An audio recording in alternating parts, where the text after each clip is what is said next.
Good evening, everyone. I am your host and instructor, Laney Shaughnessy, and welcome to Spindle TV, your best source for CNC CAD/CAM training videos. Spindle TV is brought to you by Digital Woodcarver, inspiring your creativity and providing you with the tools to create your own unique masterpieces.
Okay.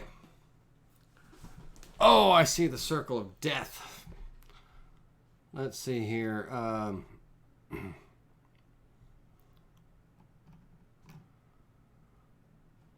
What in the heck? It says here, ensure your connection is fast enough. Video data. Consider using a lower bit rate.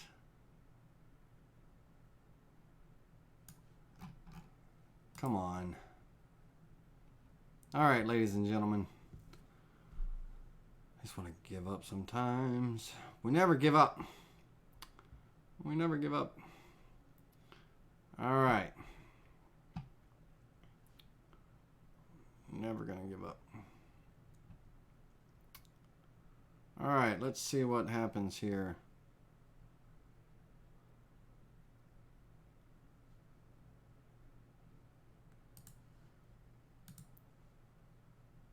All right, I tell you, it's gonna only get worse because I'm about to open up Aspire, and Aspire is CPU heavy. And if the bit rate and everything, man, I'm sweating like a stuck pig, guys. I'm sorry. Somebody said let's kick this pig. I think they were talking about me sweating like a stuck pig. Oh man, let's see what we can do to get past this and everything. All right. Well, Ronald says he's good there. Ronald, I don't know what you consider good, but I might take it if, we'll see how well it goes. Hey, hey, Dave Gatton. Hey, everybody. Keith and all, Kim and everybody. I don't know what's going to happen, and I wish this thing would stop freezing at the worst possible times when my mouth is all funky and everything. All right. So this stream wants me to lower my bit rate. I'm not getting it. I'm not getting it. If anybody is an a video output expert or anything that is familiar with Streamlabs, OBS, let me know. So bit rate, figured I'd want to go higher, but it's telling me to lower my bit rate. And I'm not sure. Well, I'm glad it's good for you. I'm glad everything's in sync now. So Tippy and everybody says it's better.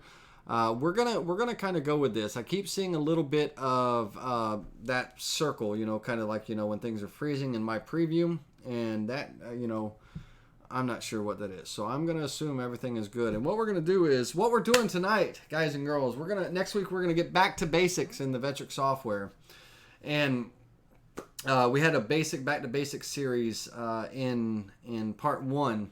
A week or so ago, week or two. Last week we didn't have a class because of my breakdown in California or South Carolina, and so we didn't have a class last week. But this week we are going to do some modeling in Aspire if I can get through this video buffering.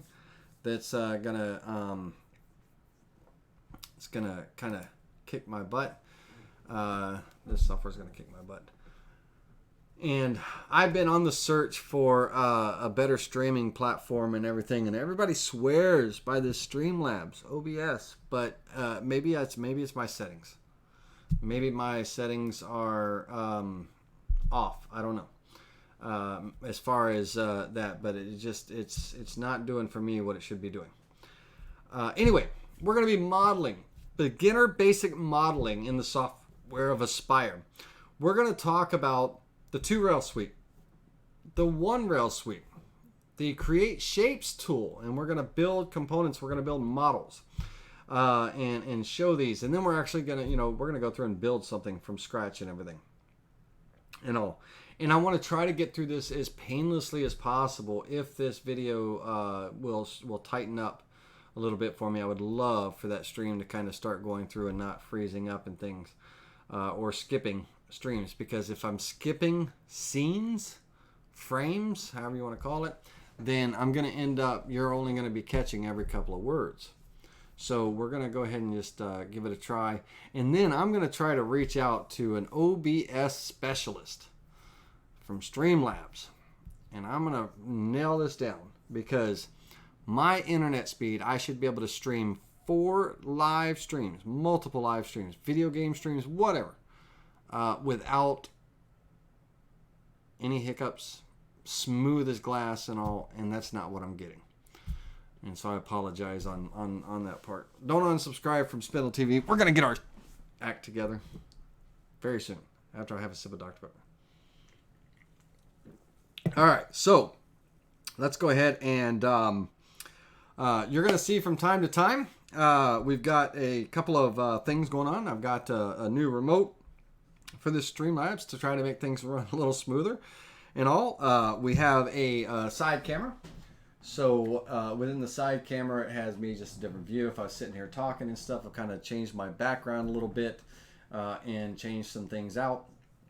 And then, of course, we've got our front shot, which is this camera. And we're going to, change some things up and see how well it goes. Now, I'm going to go ahead and open up my Aspire software. And then we're going to jump in and we're going to see how well we can get through this. How painlessly we can get through this. And I'm going to quit. I'm just going to ignore my preview that's kind of jumpy. And I'm going to rely upon you to tell me how things are going and stuff in there. And, I can change. Let me see here if I change this down to 720. And let's see what that does for me. All right, so, hey, change your settings in your YouTube channel, your YouTube camera down at the bottom right of the screen, where it says HD. Change it from 1080 to 720. No, I still see some buffering, but not as bad. Who knows? We'll see how well that goes. All right, let's go ahead and let's get over to our Aspire software and let's see how well we can get through some things and all. Yeah, let's get into it. All right, so in the Aspire software, Aspire gives us the same tools and features and functions of Vectric VCarve Desktop and Vectric VCarve Pro. Although with Aspire, we have some more things at our capabilities, things that we can do. We can build models. We can build components, another name for models, components. We can build components from scratch. We can build components from 2D photographs or vector files or any vectors or shapes that we've drawn or created. We could write out text and we could extrude that text and stuff. So there's a lot of things that we can do to kind of build a 3D model. We have sculpting tools that we can sculpt with and stuff. And what I'd like to do is I want to go through a very basics course with you in the Vectric Aspire software, and we're going to build a model and just look at the different, what a 2-rail sweep is versus a 1-rail sweep, what the create shape tool does for us, and how models combine together. And then we're going to build a model and see what we can do with that and everything. So let's see how we can progress through here. Now, during the calculation of the models and stuff, we may experience buffering because the Aspire software does utilize the CPU quite a bit and everything. But I'm looking at my stream now, and things seem to be going good. There is a major delay from where I'm at versus where you're at. It's a good, I want to say, 5 minutes ahead.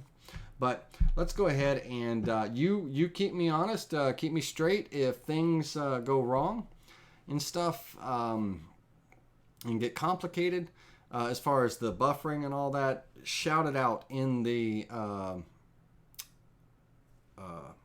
chat room.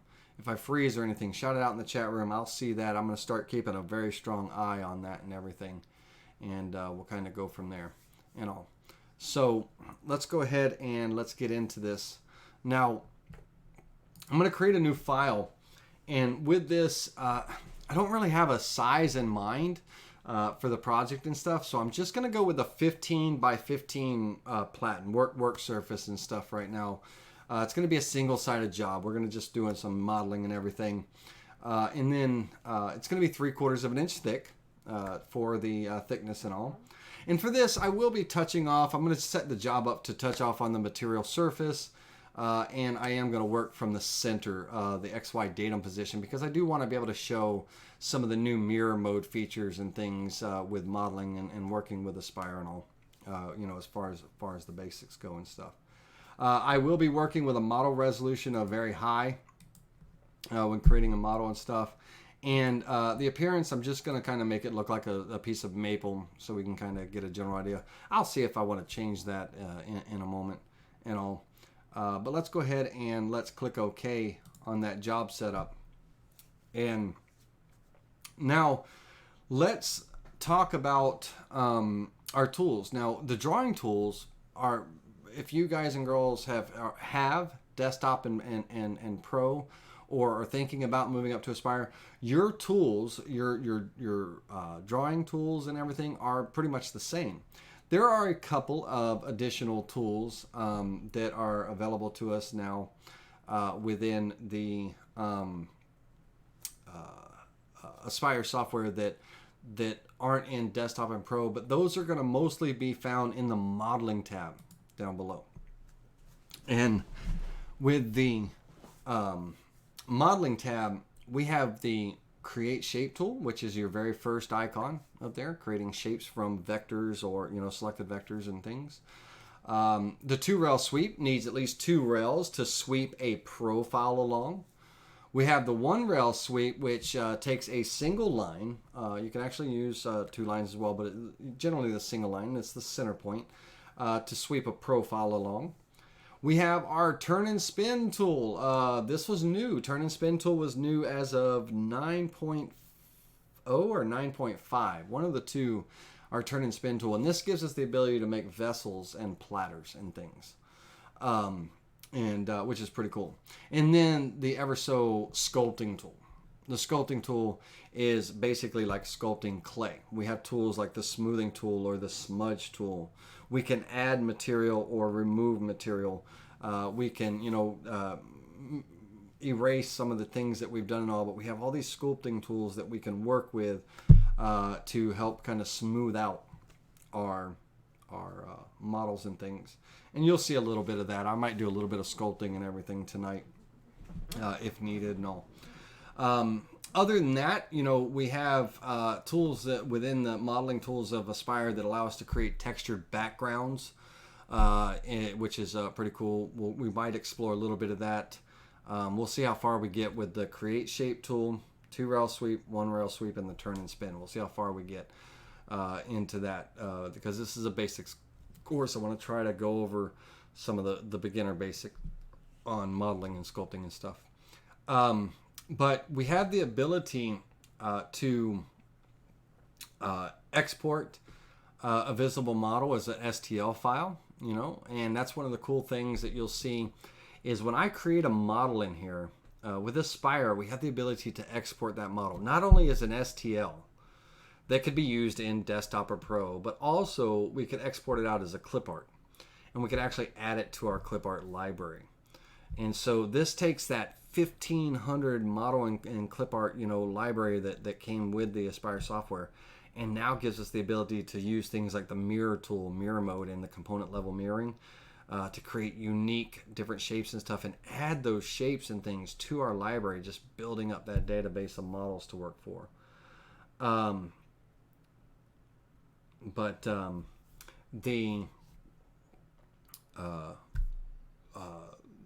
The ability to create those models and add them is phenomenal. Now let's stop for a moment. Lee Russburn, you will have to email me at sales@digitalwoodcarver.com to request particular files. I have not added any files to the video files descriptions or anything like that. Most of the project files and all go into the Digital Woodcarver Owners Group on Facebook for the owners and stuff of Digital Woodcarver. If you would like a particular set of files, if I still have them, you can email me at sales@digitalwoodcarver.com to request those. And down the road, as I start to kind of organize this channel a little bit more, I may start providing those files up in the description. It depends on what the project is and all, whether those files would be free or there might be a little fee or something. I don't know. I haven't decided all that. That's why I haven't put any of the files in the descriptions or anything like that yet. So, Lee, you just email me at sales@digitalwoodcarver.com and let me know what files you're looking for, and we'll see if we can get them over to you. All right. So, and I haven't, this channel is still in its infancy stage. So there's going to be a lot of restructuring, a lot of changes and things to it to try to make it a really great channel for resources and everything.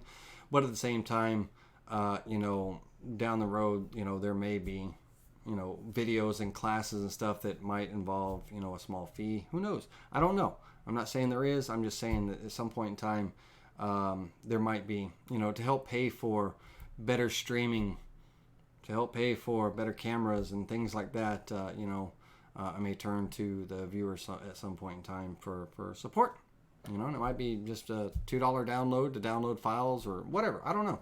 I'm not saying anything is set in stone yet, but we'll see how it goes. Right now I'm trying to keep the content free, but I have not put any of the files up. I do give them to the digital woodcarver owners from time to time, but even they don't get all of them. You know, they only get some.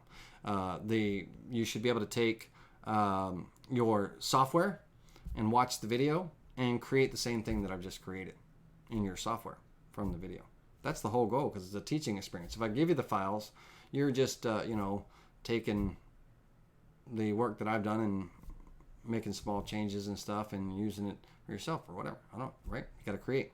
So we want you to do it yourself. It's a DIY. I don't know. I just, right now, this channel is still in its infancy stage, and I'm going to try to build it up to be the best thing out there. And I don't know what direction it's heading. And right now, it's not hitting, you know, we've reached over 1,000 subscribers. Awesome. That's great. Thank you guys for that. But you can see we're still having complications with the stream and things being smooth. And, you know, when things start to really get lined up and get professional streaming where it's just bam, bam, bam, you know, flawless every single time, then, you know, then I'm going to start kind of cleaning things up and really organizing this a bit. All right. Now, that being said, that was my little rant. Anyway, I'm not sure exactly, but if you want files, email me, sales@digitalwoodcarver.com. Tell me what files you want, and be specific on the video title so I know which files they are and things, because I don't keep them. You know, I don't save them. I'd have to recreate it for you. When I create a project and everything, when I close that file, it asks if I want to save the changes. No, I don't. Because a lot of times we don't, you know, unless it's a project we actually created, like the marble maze or something like that. But these little back to basics, or like this tutorial, this rose or this flower that we're going to make tonight, probably won't keep it. Who knows? All right. Okay, let's get going. All right, so what we're going to do first of all is let's talk about these tools, and let's see what they do for us. Let's go in our drawing tab here, and I'm going to draw a variety of shapes. We'll go ahead and draw a circle here, and then I'll take my curve tool and let's draw a curve here. Nothing special. Spacebar to finish, and let's see here. Let's take a star tool, and is that a 5-point? I need a 5-point star. Yeah. Actually, let's make that a 4-point star. There we go. And let's go 35 on the inner percentage. There we go. Make a little 4-point star, like a Christmas star or something. All right, so in the modeling tabs, we have the Create Shape tool. Now, the Create Shape tool allows us to create a shape, whether it's a contoured or a curved shape, whether it's a pyramid type, you know, shape, or whether it's a flat shape. You know, we're just extruding something up. And the, you know, whatever angle for that pyramid type shape, that angled, we can set that angle, whatever we want it to be.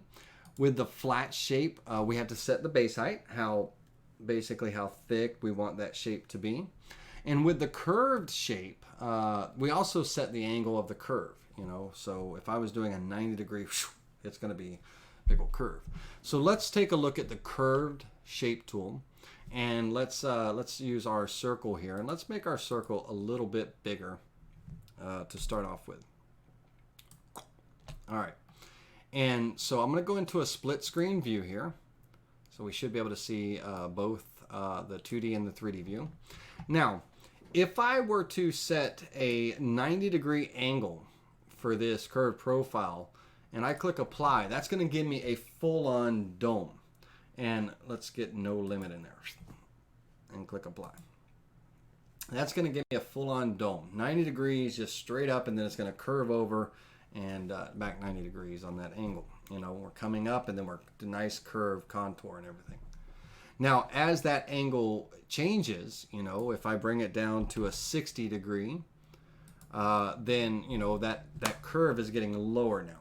Now we're coming in at a 60-degree angle to that curvature and everything. And the same thing with the 30-degree, on and on and on. So finding and figuring that angle out. Now, one of the things is a lot of times we might need a flat profile, but we might want round over edges on that flat profile, that model. Well, that's where we have down below, if you see the first option here, we have selected the shape profile. Do I want it to be curved? Do I want it to be angled? Or do I want it to be flat? And I want it to be curved. Now I'm going to set this angle quite high at 90 degrees, so we have a full-on dome going on here. But now I have the option of a base height. So let's talk about the difference of shape height and base height. So if we were to zoom in to the 3D view here, and let me hold my control key down and drag that down into the screen and tilt that a little bit. All right, let's drag that up so we can see. All right, base height. Notice that this base height has an 1/8 of an inch base height. Base height is the meat underneath the shape. And need to change your pointer to a dark color to follow. All right, Kenneth, I can do that. Give me a moment. I'm not going to jump on it right this second, but I'll do that. The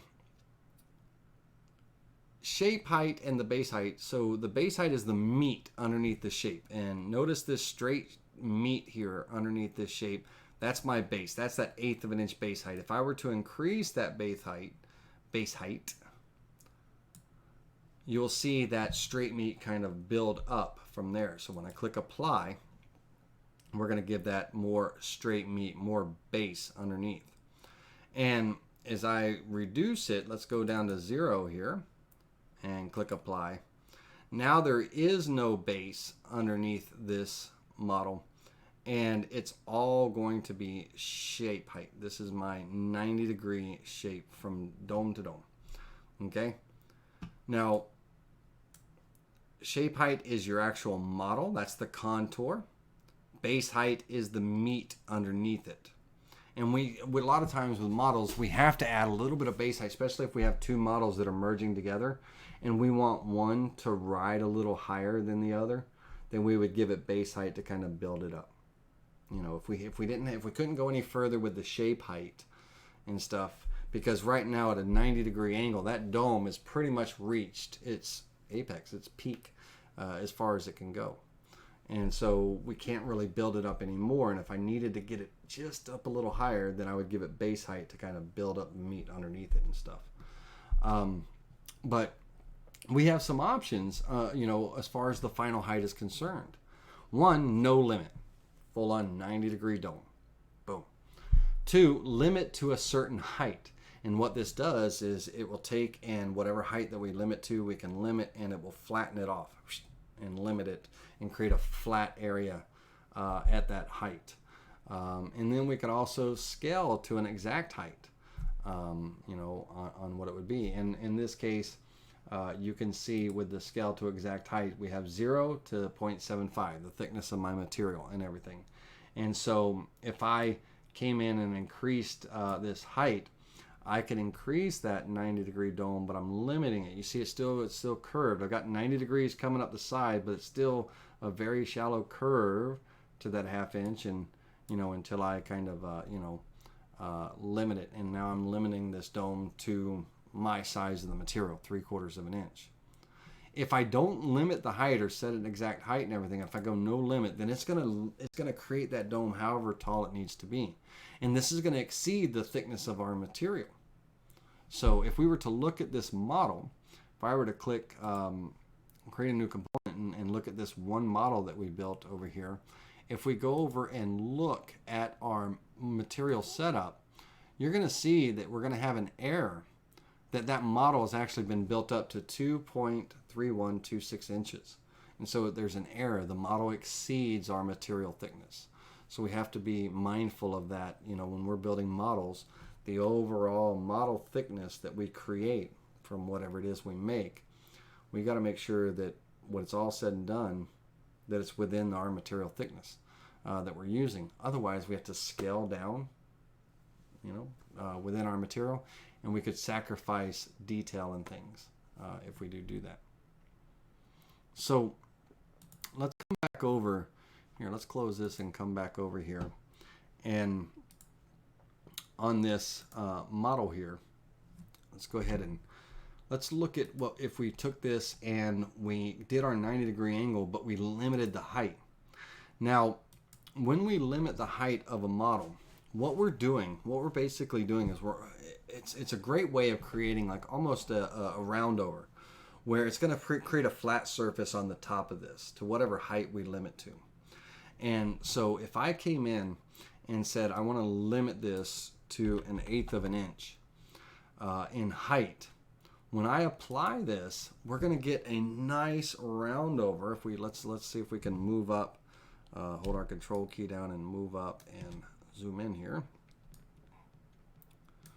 We're going to get a nice 90-degree round over in our flat surface. And this is how I usually start a lot of my foundations and things when I'm building models up. I might need something that has a nice round over, and I don't have a round over tool to use. If I did, it would, it'd be easy to use that type of thing, a profile toolpath with the round over tool and all.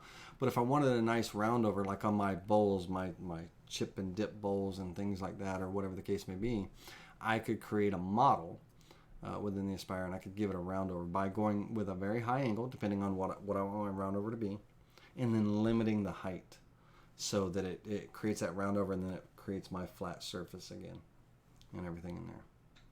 So hopefully that works. Now I'm going to take a second real quick.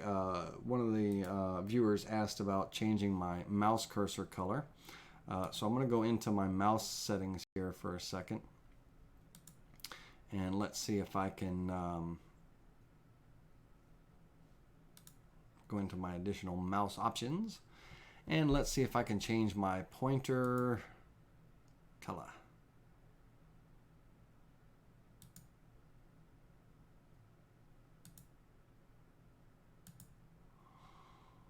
Wonder if black would be.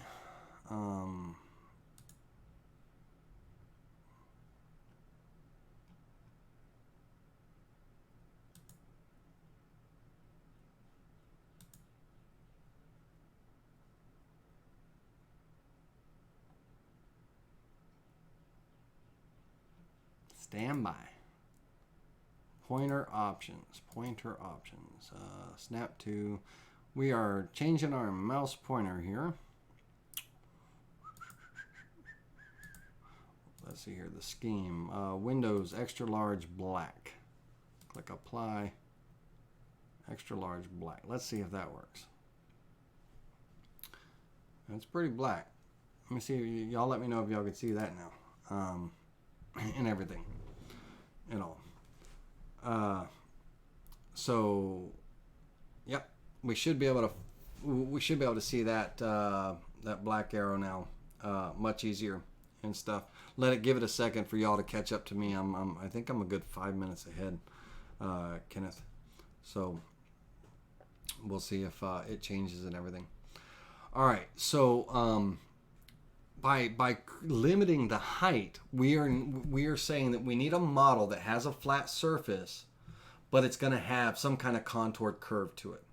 Now, alternatively, what if I wanted a chamfer, right? What if I wanted a nice angled chamfer to this and everything instead of that curved round over and all? So let's change our angle here and everything, and let's go with a 45-degree angle, and let's limit the height. Again, I'll just stay at the 1/8 of an inch and click apply, and you know, we've got that nice chamfer edge, or you know, to it versus a round over, right? I could change that angle. Let's see here. Let's go with a let's go with a let's go with a 60-degree, and let's click apply. Okay, so a little bit subtler, right? A little less and everything. 90-degree, of course, is going to pretty much. I think that would actually be straight up and down. Let's see here.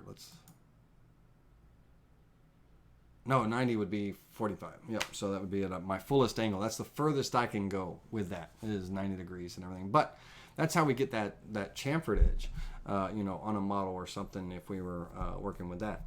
Now, this would be a good time to show base height. So right now, the shape height, there is no shape height. So from the surface, the bottom of that model, up to my 1/8 of an inch, you know, I'm limiting the height. I've got this 90-degree angle, then it's flattened out. Well, now let's say if I needed to build that model up some, for whatever reason, I could give it base height. And now everything underneath that chamfer, you're going to see some straight meat raise it up. So let's give it a little bit of base height. Let's go with a 1/8 of an inch. Too many decimal points there. Let's get rid of one of those. And let's click apply. And now you'll see we got that straight, and then it chamfers off, you know, to whatever, you know, 90-degree angle, and then flat at the top and stuff. So we have the, you know, those type of things. Now, let's go ahead and let's take off the base height. Now, by the way, when you're in the base height, this little middle line right here, if you double click on it, that will bring you back to 0, or you can just type in 0, you know, either way, and things. And hopefully you'll be able to see that mouse now, guys. I think we're about at that point where you should be able to see it. And then, of course, you know, scaling to an exact height, this is going to, if I came in here and let's build this up to relatively around a 1/2 inch and everything. This is taking from the outer perimeter of that circle to the center. It's a cone. So it's taking it at you know, there is, I'm limiting it to a 1/2 inch at the peak, at the point. That's the, you know, so now it's going to build that angle up, you know, and bring it right to that point, but it's only going to bring it to a 1/2 inch in height at its highest peak here, and everything. You know, we're kind of limiting that height and stuff. So, you know, we're scaling, not limiting. We're scaling to that height. So keep in mind, you know, the difference between scaling and limiting. Scaling, we're saying, hey, you know, go to this height. That's it. If it was a curved profile, 90-degree angle, and I was scaling it to that 1/2 inch, then I'm going to get kind of like this saucer type, you know, rounded, contoured, low profile mushroom cap looking, you know, shape. If I limit to a height, then I'm going to get my round over up to that height that I limited to, in this case 0.5025, and then at that point it's going to flatten off and create that flat surface. You know, if I no limit, once again, that's going to give me the full-on 90-degree dome. Okay, so just know when you're creating shape, these are your options within the Create Shape tool, you know, to do with. Now, we didn't talk much about the flat shape because it's pretty obvious it's a flat shape. Now, the flat shape, there's no angles, right? It's flat. All there is base height. We're just giving it a height. How thick do we want this flat shape? So let's say I wanted this to be 1/4 of an inch and I click apply, you know, we're building up that base, that 1/4 inch flat surface. Okay, there's no rounded edges, chamfered edges, nothing like that. It's just straight, you know, and then flat to however thick we want it, in this case, 1/4 inch. So that's your flat shape. That's your 3 different shape tools. Now, using a combination of those, you can create some, you know, really unique stuff. We're going to do that here in a little bit. Now, let's talk about our star here for a second. Our star profile. Let me get this guy back up to. Let me give him a little bit of a shape, a little bit of a dome shape or something. Let's go with a 60, just so we have a little bit of a curve there. No base height. Let's just kind of build him up, give him a little bit of curve. That way we have a curve on our design here. Okay, so that's going to be our curve. All right, so now let's talk about our star here. Now with the star, a couple of cool things that we can do with the star. One, we can use the create shape tool. Number 2, we can actually use the 2-rail sweep tool to create a shape and everything, with the star. And there's some neat things that we can do with it, like if we were making a compass type star to work with and all. Right, Todd, and a UFO. With the star, let's see here. Let's see what happened if we gave this star a pillow top type profile, which is that curved profile, right? With a 60-degree angle. If we clicked apply on this star now, what we're going to get is we're going to get kind of when I call it a pillow top look. Let's come over here, because it's going to take the 4 points and the center and everything, and it's going to kind of bubble them up to that 60-degree angle. And where they intersect and stuff, you'll see kind of these defining lines where the, you know, kind of that center square is, you know, basically, and where those points come together, because it's creating those points, the shape of those points, and then it's also creating that center area and all. So we kind of get that, what I call the pillow top effect and all. And if, you know, if I were to go 90, let's go 90 degrees in this curved profile on this star, then we're going to get really a dramatic kind of puffy, you know, pillow type effect. And generally, you know, there could be some kind of purpose or something if you're going to do that type of thing. So what I generally use is either a 2-rail sweep or the angle tool. The angle tool is going to do exactly what you think it's going to do. It's going to create that angle. So let me get this up into the middle of the screen here.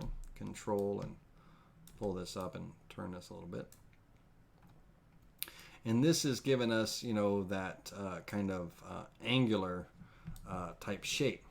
Now, this could be one where we would actually maybe limit the height, or not limit, scale to a certain height.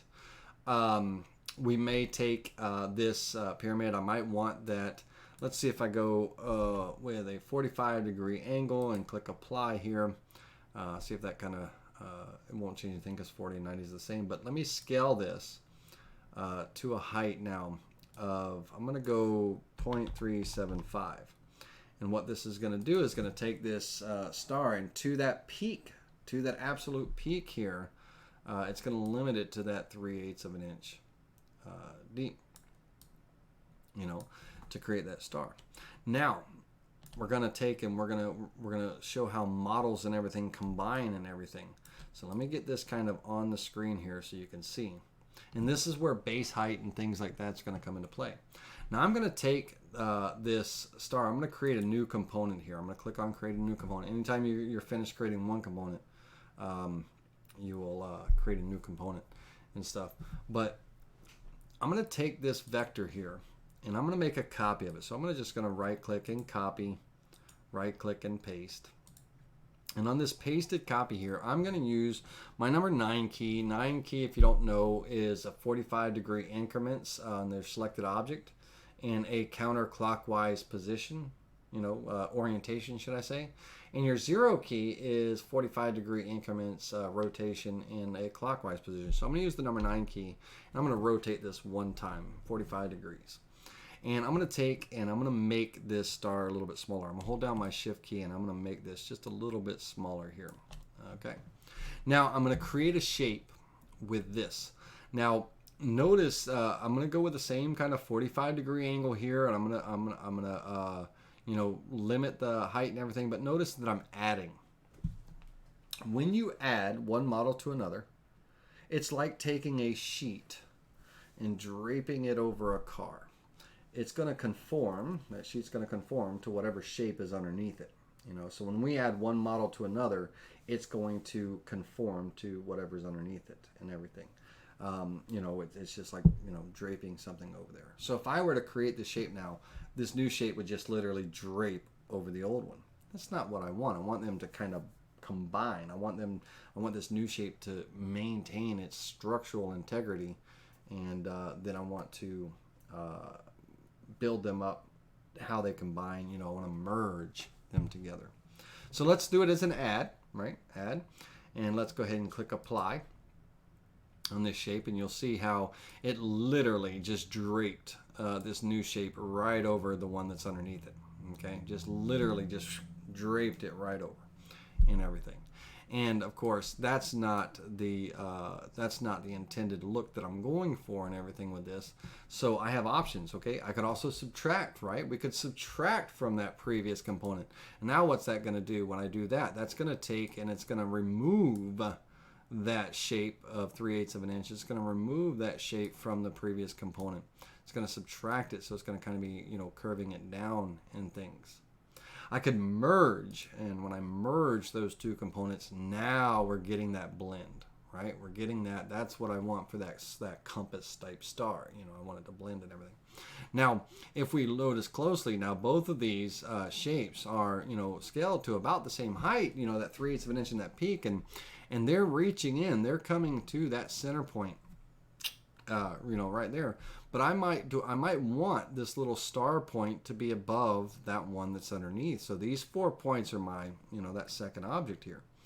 And so I might give it a little bit of base height. You know, we may have to kind of build up that base a little bit and everything. So what if I came in here and I gave this you know, 1/8 of an inch of base height, and I click apply to that. Now it's going to push that up, you know, 1/8 of an inch. And, you know, 1/8 of an inch is too much. Let's back that down to a 16th, 0.0625, and click apply again. So now it's combining, and now you see that straight meat and everything. It's, let me get you up.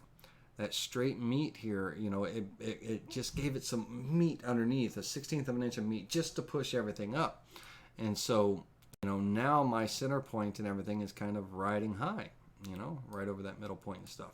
And, you know, straight on, if I was looking at this straight on, that may be the effect that I want.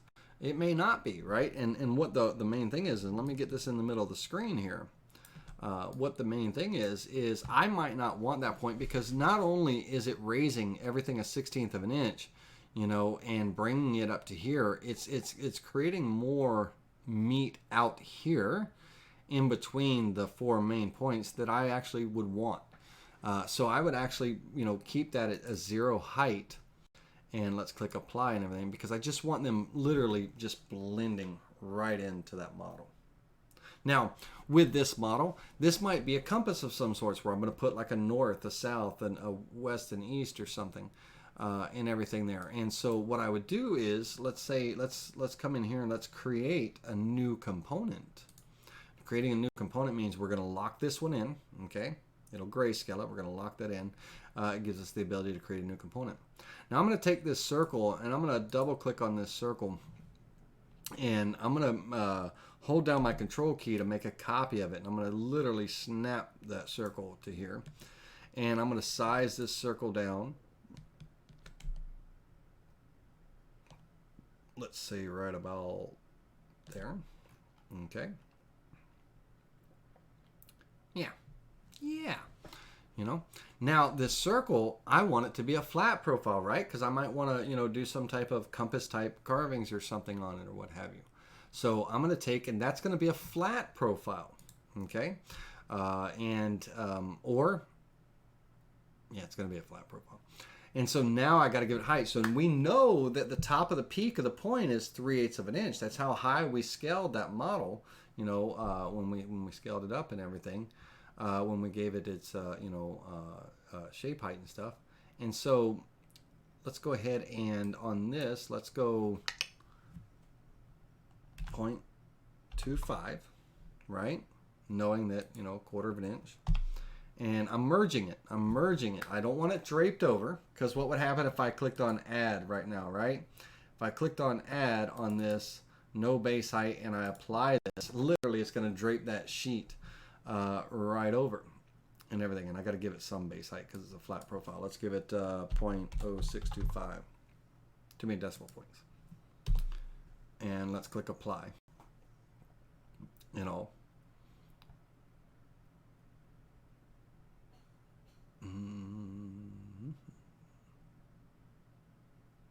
Flat profile, 0.0625. Give me a second.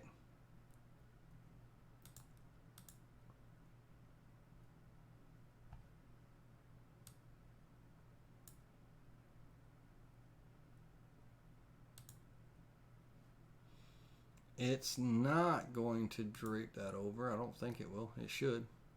There we go. Yeah. It would help if I had the vector selected.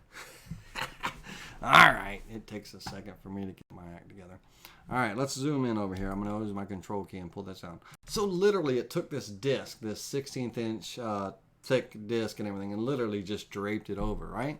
And that's not what we want. Again, it's not what we want, but that's what add does. Add literally is like taking that sheet or whatever that model is and literally draping it over to the model underneath. It's going to take on that shape and stuff. All right, what we want to do is we do want to merge this. Now when I merge this model, that model is going to create its flat shape, and you can see parts of it kind of poking out right here and everything, but you know, I've got to get up to the top and everything, and so you know, I've got to give it some height. Now if I went 1/4 of an inch on that height, you know, it's gonna build that shape up 1/4 of an inch, but that's only gonna get me, you know, up to here. I've still got that center point still showing, and you know, which actually gives it a cool effect for a compass, you know, with that little center star right there in the middle, you know, whatever it may be, and that could be, you know, a cool effect and stuff with what we're doing and all.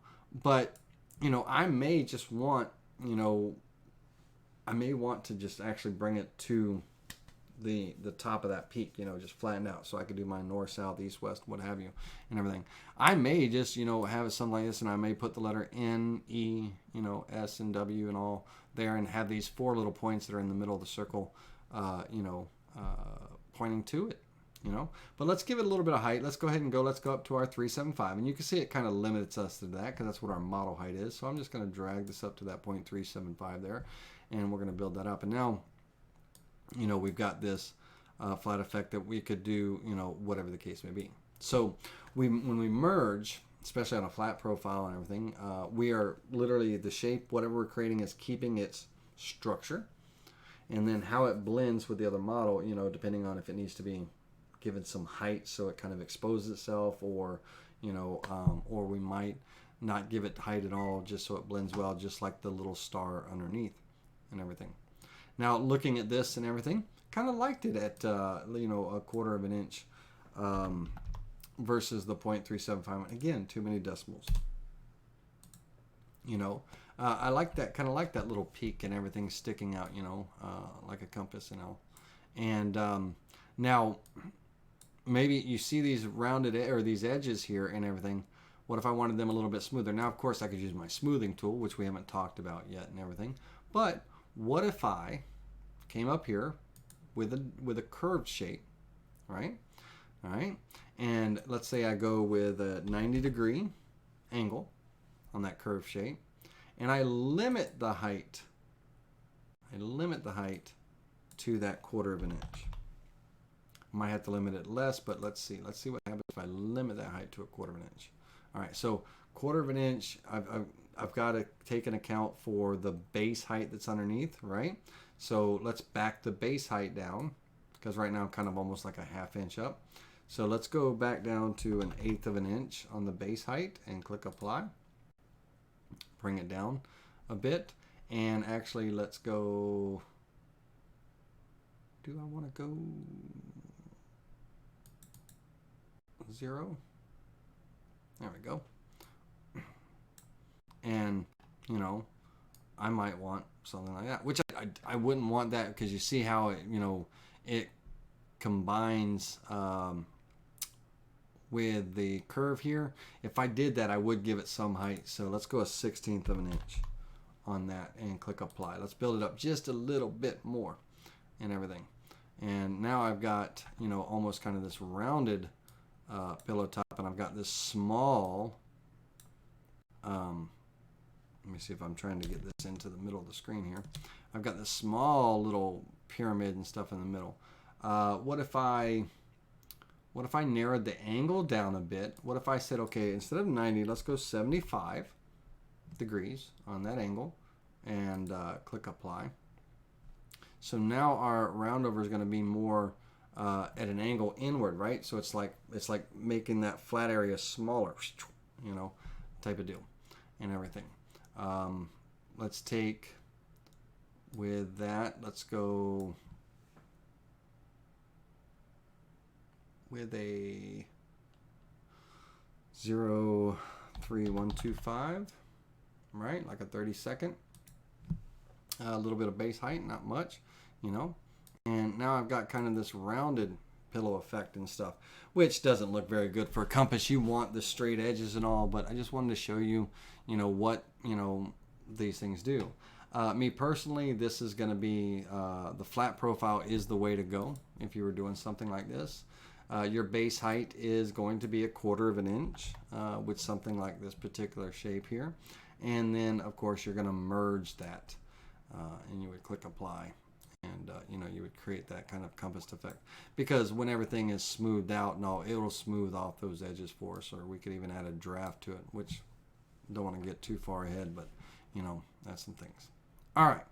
So, you know, there's a compass. Now, in order to use the Create Shape tool, we do need a closed vector. So this wiggly line and everything that we're using here, we wouldn't be able to, you know, it wouldn't apply in this case and stuff.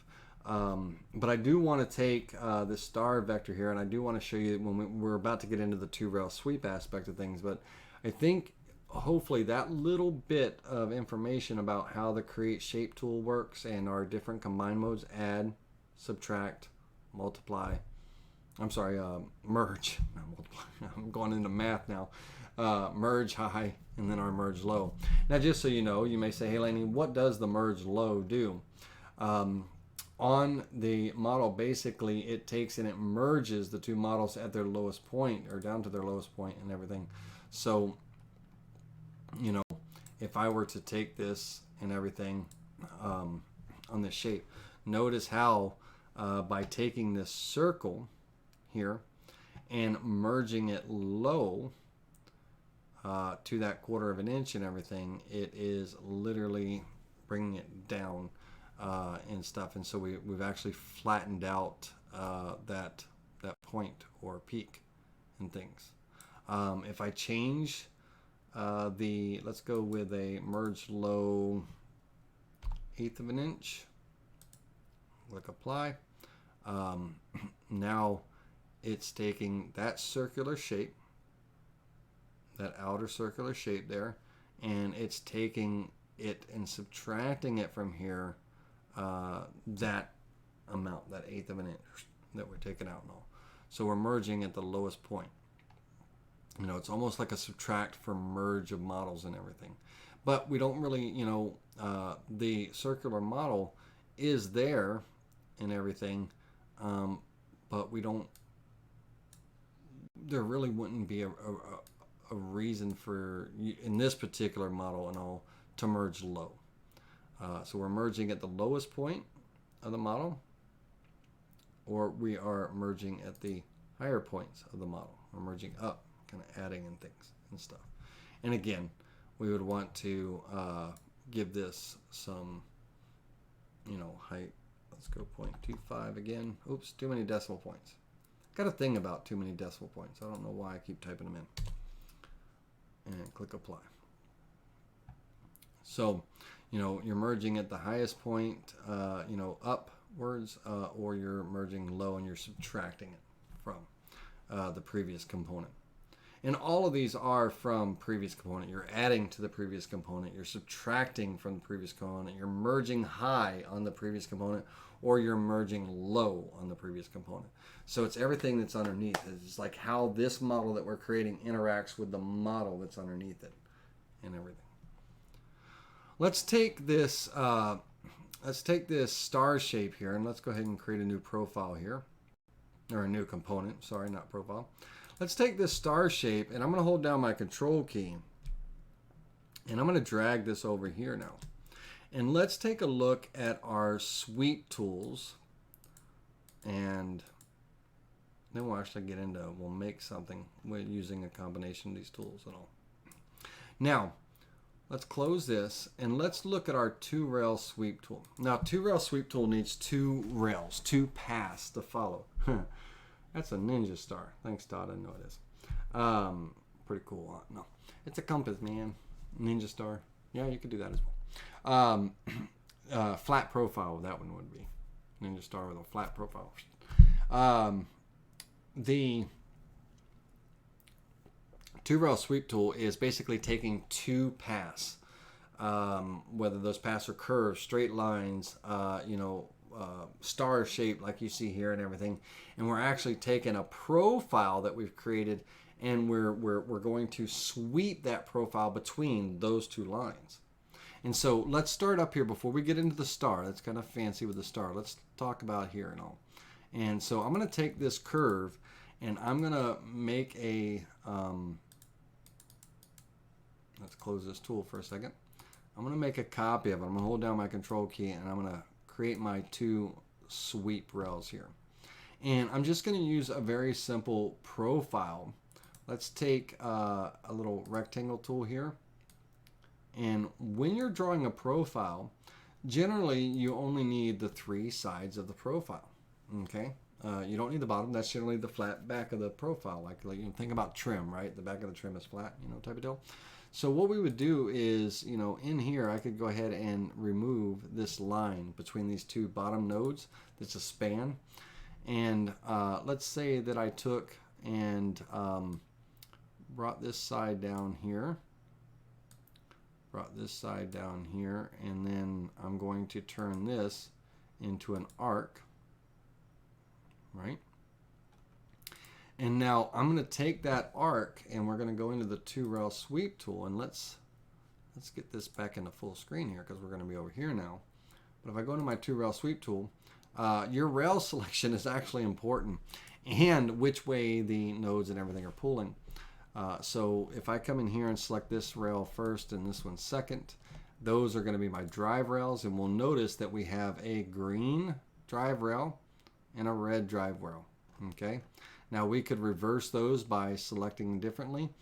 We could also, reverse the start points and everything, which you don't want to do. That's basically takes the model like a ringer and twists it, right? Very rarely on a 2-rail sweep do you want the start points to be opposite directions. Okay, you usually want your drive rails driving in the same direction, sweeping that stuff.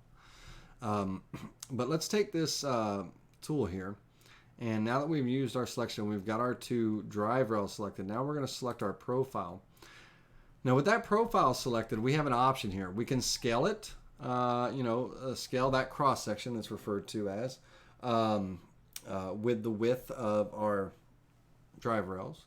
We can sweep it between the 2 spans, and if there is a need to, it would fill the inner center, but there's no need to. There's not a hollow point that's going to be created. So I'm going to sweep between the 2 spans. If I click apply, it's going to take that little dome shaped profile and it's going to sweep it between those 2 spans, that you'll see up here. And let's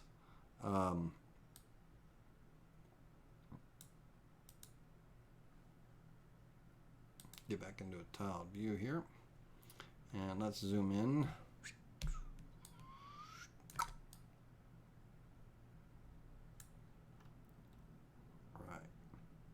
Now, the 2-rail sweep tool is very cool because we can use different profiles to create different elements along our sweep and stuff.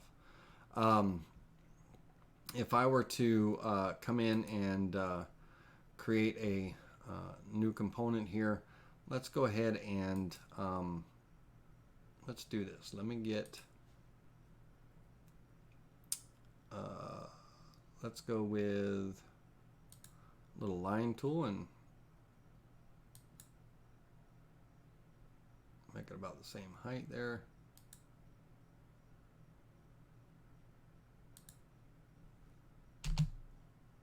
Okay, now I've got two separate profiles and everything, right? So let's come in here, and with our 2-rail sweep tool, I'm going to select on this profile first, this one second, and use that as my drive selection. And then we'll sweep between the two spans, and we'll go ahead and we'll grab this one first, and we'll click apply. All right, to create that little tube thick and all. And now we have options and everything here. So these green start points and all these nodes, when we right-click them on it, right-click on them, we have options. We can reverse the rail. Generally, you wouldn't do that like that. That's typically twisting the model, and I'll show you what it looks like here in a second. We could insert a point. We could remove all cross sections, which you'll see in a moment, or we could, you know, swap rail order. You know, so let's see what reverse rail does. So if I take that rail and I reverse it, now I've got one rail running this way, one rail running that way. If I were to apply this shape and, you know, apply this shape and everything, now we've got this kind of funky, twisted looking model, right? You can see that model just basically twisted it because it's trying to create those models in two different locations, like two passing trains in the night. All right, we don't want that. So let's go back up here and let's change that back. Let's reverse that rail direction, okay? And let's click apply again and stuff. Now, on here, you know, we can come in, and if I click on the rails, you can see these cross sections that just popped up here on the screen just by clicking on the rails. You see these cross sections, and it's showing you where these cross sections are being created and everything. And now we have two other points here. Notice that we have a red and white block, you know, and things and stuff. And notice down here that we have a red block on this cross section here, this code. Now this gives me the ability to come in and create a second cross section, and let's come in here and create a second cross section, and I'm going to take and just click on the rail. Now this cross section, so my dome, okay, is going to be, you know, from here to here, and now I've got this one, this cross section, and I can actually drag and change the angle, right, how they perform, and all, and I can go ahead and click apply on that. And so what's happened here is I've got my curved dome that starts here and everything, and then somewhere in the middle right here where I'm starting and all, my second profile is starting to take the shape. And then of course, if let's go to the other end, let's go to control and come here, and you can see how that second shape starts to fade away and then back into our original curved profile. Let me spin this around.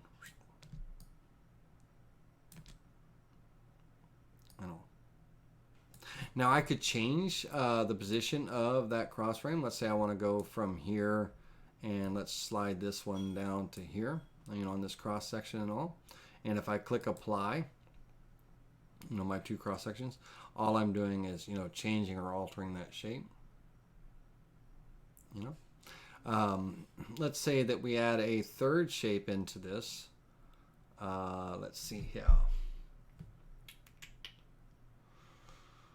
Doom, doom, doom.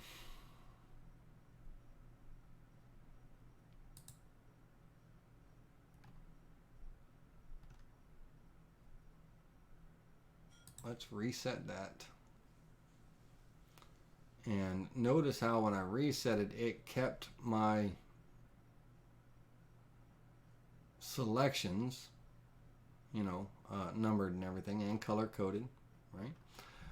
But let's go ahead and I want to drop out of this for a second, or let's go back to our drawing tools here, and let's get a third shape in here. Dum, dum, dum, dum. What third shape I want? Oops. Got to close this tool. Always close your tools when you're done. Okay. Let's add a third shape. Let's see. I want to go with, we'll do a little bit of a kind of like almost like an oval. And let's go into little node editing here, and I want to cut the vector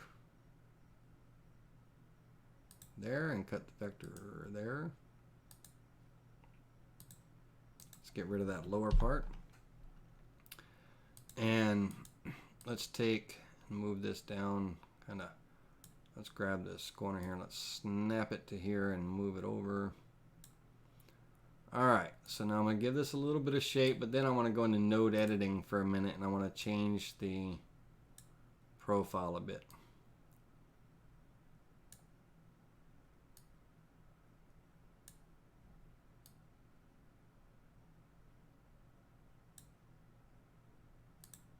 Not sure what I'm creating with that profile, but we are. So now we're going to have 3 different cross sections for this 2-rail sweep. Okay? 2-rail sweep is a very powerful tool, you know, for its simplicity and things. You know, it's a very powerful tool. Tippy, the question Tippy asks is, why didn't the second form apply all the way through?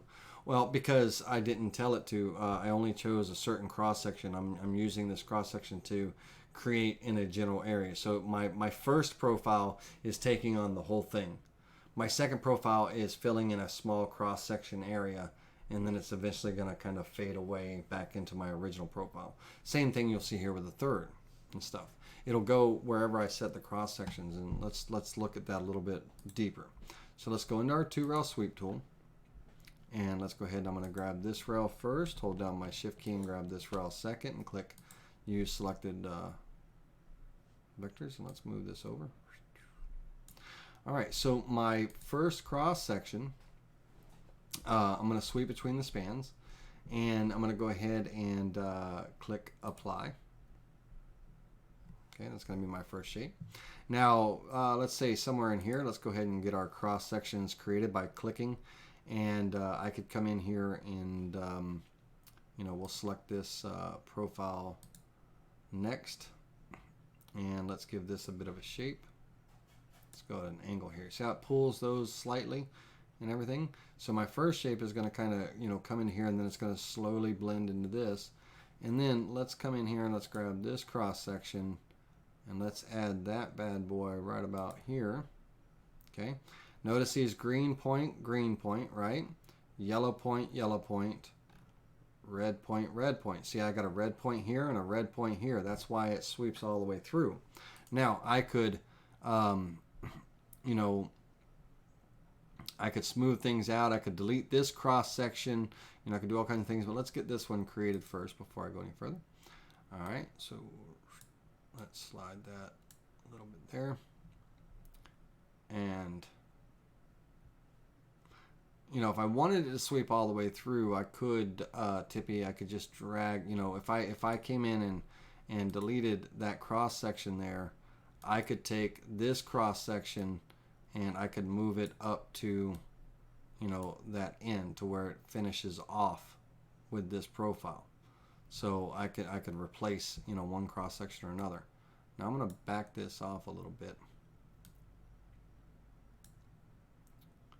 All right, so let's go ahead and apply. See, kind of funky shape I just created. All right, so now we've got, let's start from, let me get this into the screen here.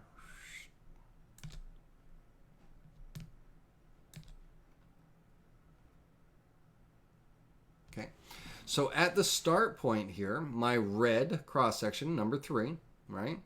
Okay, My red cross section is going from here to the yellow, but it's coming in at an angle and everything, and my yellow is number 2 here. That's this pyramid shape.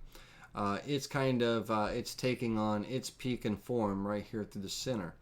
And then my green, it's going to slowly start fading away. This one's going to start fading away into this final profile, because this is where I'm ending. So that's how I start. If I were to turn this 360,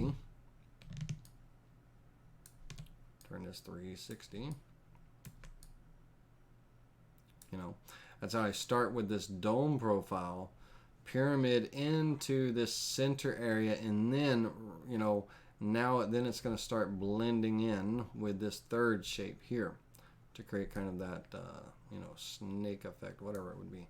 Let's get back into full view and let's zoom back into this and let's make some alterations. Let's come in here.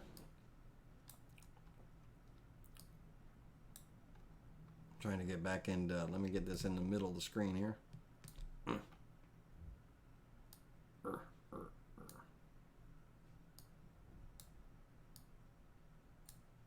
All right, good enough for right now. We'll spin it around where we need. All right, let's make some changes here. Let's come in here and let's add in another cross section. Now, the cross section, every time I click to create a cross section, it's going to it's going to create that cross section of the node of the vector that's selected. So that green, you see how that green is there and everything and all? You know, if I came in and let's right click and let's delete that cross section. Now, if I had this one selected and I clicked here, then it's going to be that yellow cross section, you know, and I could change, you know, how my, you know, from here to here and how my cross sections interact. And so if I pull this, you know, up tight and everything, and let's get this one a little bit closer too. When I click apply, now my shape is going to be more pointed, you know, here, and then it's going to transition into that curve. You know, I'm creating, you know, that more pointed shape and everything into that curve. Well, let's say that I don't want that. Let's say I want to, let's delete this cross section and all, and let's say that I want this guy to start doming, you know, back. And let's move this one back a little bit. All right, so now I'm going to go my red, my first profile here. Let me see if I can zoom out. There we go. My first profile here is going to start sweeping, but then right before it starts to get to my second profile, it's going to start that transition into that point. And it's going to remain at that point as it goes through here. Then it's going to start curving back again, and then ultimately it's going to end with this this third profile. Now I could, you know, I'm ending with this third profile, but I could come over here and select this again and add another one right about here. You know, doesn't have to always be at an angle. I just pull them at an angle just to create different effects. But if we click apply, now I should have, you know, I'm rounding off to that point, and that point is only going to go so far. Then I'm rounding back again and smoothing back out, and then transitioning into this final, you know, profiled shape and things. I don't know what in the world I'm creating, but, you know, that's how on our 2-rail sweeps, you know, it doesn't have to be just a profile. It doesn't have to be, you know, it doesn't have to be one profile. Oh, I'm doing a piece of arch molding, and it's going to be this one just dome, you know, all the way from here to there type of thing. We can create multiple profiles, and we can sweep those multiple profiles along those 2 rails to create some really unique shapes. And with this 2-rail sweep tool alone, in these effects and things, we could really come up with some really neat stuff, you know, depending on, you know, what it might be. All right, so understanding your cross sections. Your cross sections are your profiles, okay? And the reason why they're called cross sections, they're cross sections, right? How, you know, how it divides up these 2 rails, how it, you know, it's sweeping between these 2 rails. So we have our cross sections and all, and you know, we can delete those. We can smooth them out if we need to. You know, we could have it where it now smooth. this cross section is a smooth transition. If I turn that off, that smoothness off, and I click apply, now we're going to get into a hard, it's going to start, it's not going to really blend. It's going to come into a hard cone shape, whatever it might be. But we can take and smooth that transition, so it blends a little bit better. So we can create all kinds of different profiles, all kinds of unique shapes to create all kinds of fun and interesting things. But now let's take a look at this 2-rail sweep tool, and let's come down here to this star, right? Now with the star, we don't have 2 rails, right? We only have one. It's one continuous rail all the way around. Well, if I came over and let me make sure I'm still on my Aspire screen. Make sure I didn't accidentally hit my phone. Okay. I'm going to take and I'm going to make a copy of this star. And let's get this kind of up into full screen here. I'm going to double click on this to put it in transform mode. Close your tool. Always close your tool. And I'm going to hold down my control and my shift key, and I'm going to drag a smaller star in the center. And I'm going to go as small as I can. And let's zoom in right here. I'm going to go really, really small. Okay. Keep it centered. I'm going to go really small here. And so now basically I've created my 2 rails. 1, 2, right? So I've got, I'm using this 2-rail sweep tool, 1, 2. Now I'm going to use this actual profile up here. I'm actually going to use this for this cross section and stuff, except for I'm going to change one thing. I don't want it to angle down like this and everything. So I'm going to go into node editing on this, and I'm going to drag this node straight down. And if I click on this node first and I hold down my shift key and I grab this node, if I hit the letter X on my keyboard, that will align those 2 nodes left and right along the x-axis. So I'm going to use that. And this is the cross section that I want to be swept between these 2 spans. And so if I go into my 2-rail sweep tool, and if I come in here and I select my outside rail, then my inside rail, and I use that as my drive rails, okay?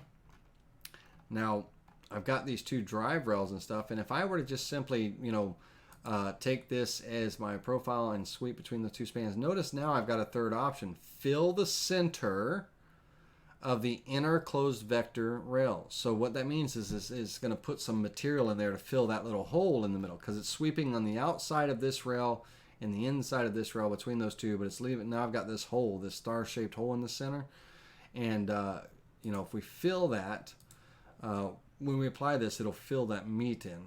And let's get down here with that profile that we just created. Okay. All right. So now essentially we've just created this kind of star shape, right? Nothing to it. We used our 2-rail sweep to sweep this point and all and everything. But let's undo that. Let's reset this. And I'm gonna take here, and I have choices. I have choices to reverse rails, make it the start point, remove all cross sections, and swap rail order. Well, I don't have any cross sections in here just yet, but if I click on this, it's going to create these cross sections. So now you can kind of see these kind of pyramided shape, cross sections that I just created by clicking on the vector, this outer vector and stuff. And I can right click here, and again, I can add to all rail nodes and everything. And what this does is it divides this cross section even more, and it puts it at all the rail nodes and stuff. So now I've really divided these cross sections up quite a bit. And if I came in here and use that same profile and click apply and all, now it's going to apply that shape, and I have all these cross sections. If I needed to or wanted to, if I was using multiple shapes like we were talking about, like up above, I could do that.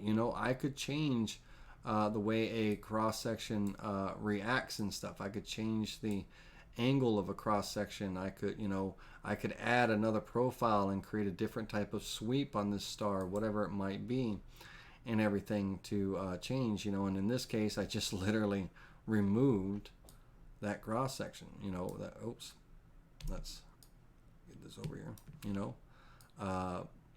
I've removed that section of material.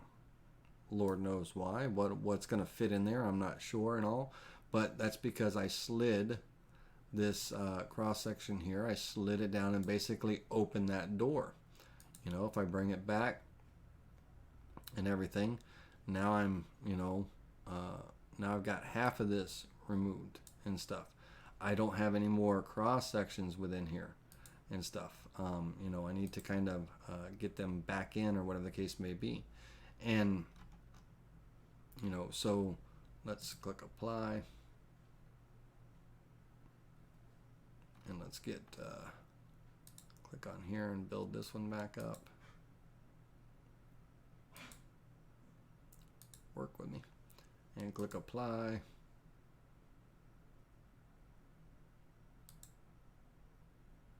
Let's zoom in, zoom in, zoom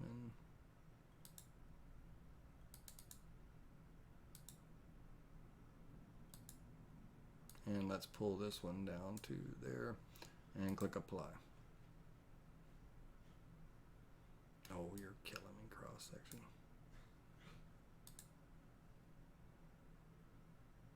And I could just keep subdividing this more and more and more.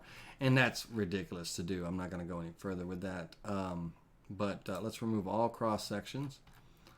If I'm not sure why I was showing you that, but there may be a reason. Maybe we're going to fit something in there, whatever the case may be. We could open that up, but let's remove all the cross sections and just click apply and clean that back up. There we go. All right. So but if I let's see here. What shape could I create? Let's create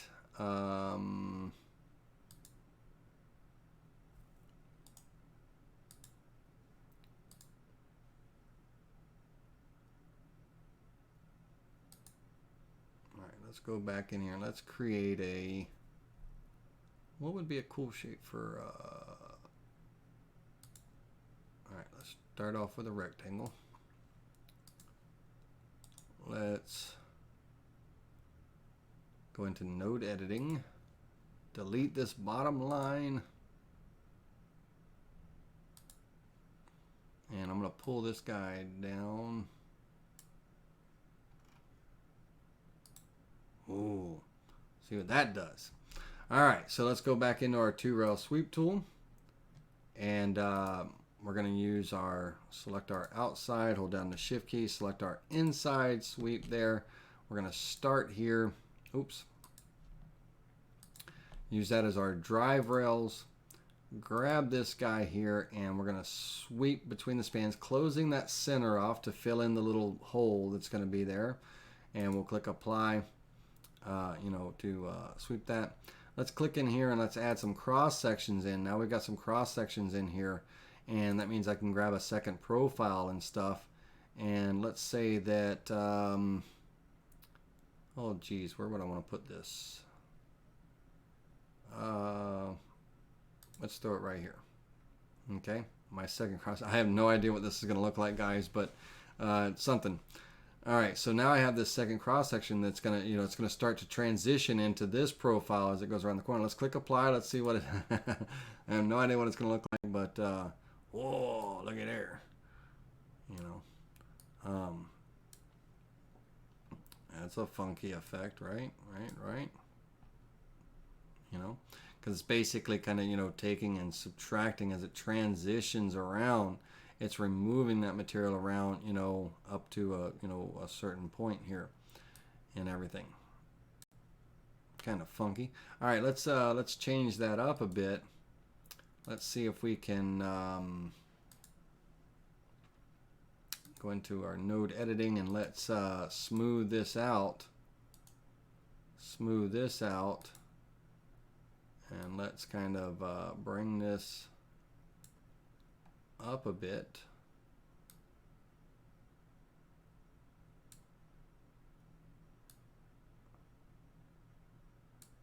My worst attempt at drawing a little tulip looking flower. I don't know what kind of flower that's going to be, but like a little bud.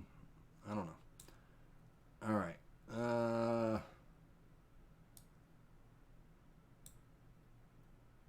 Good enough. All right. So if we come back in here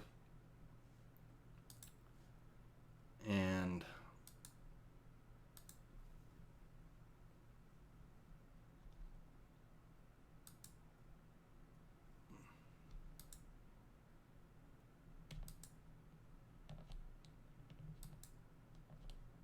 oh, I'm still in node editing mode. Get out of node editing mode, dude. Get out of node editing mode. All right. Now let's when I here, oops.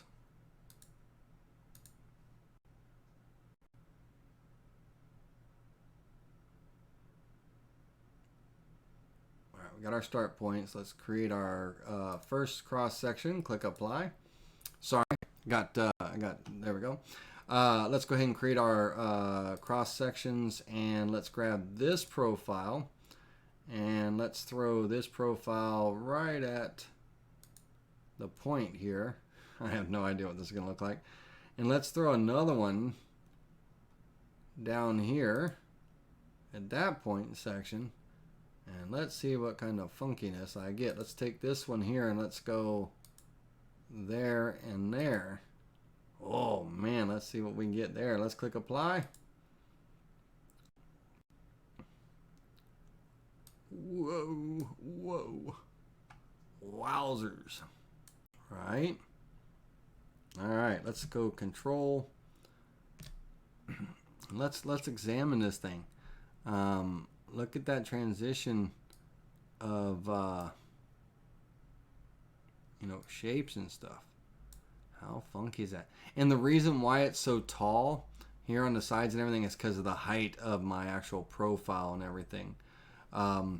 And if we go and if I close this tool and stuff, this component and this component, what's that component?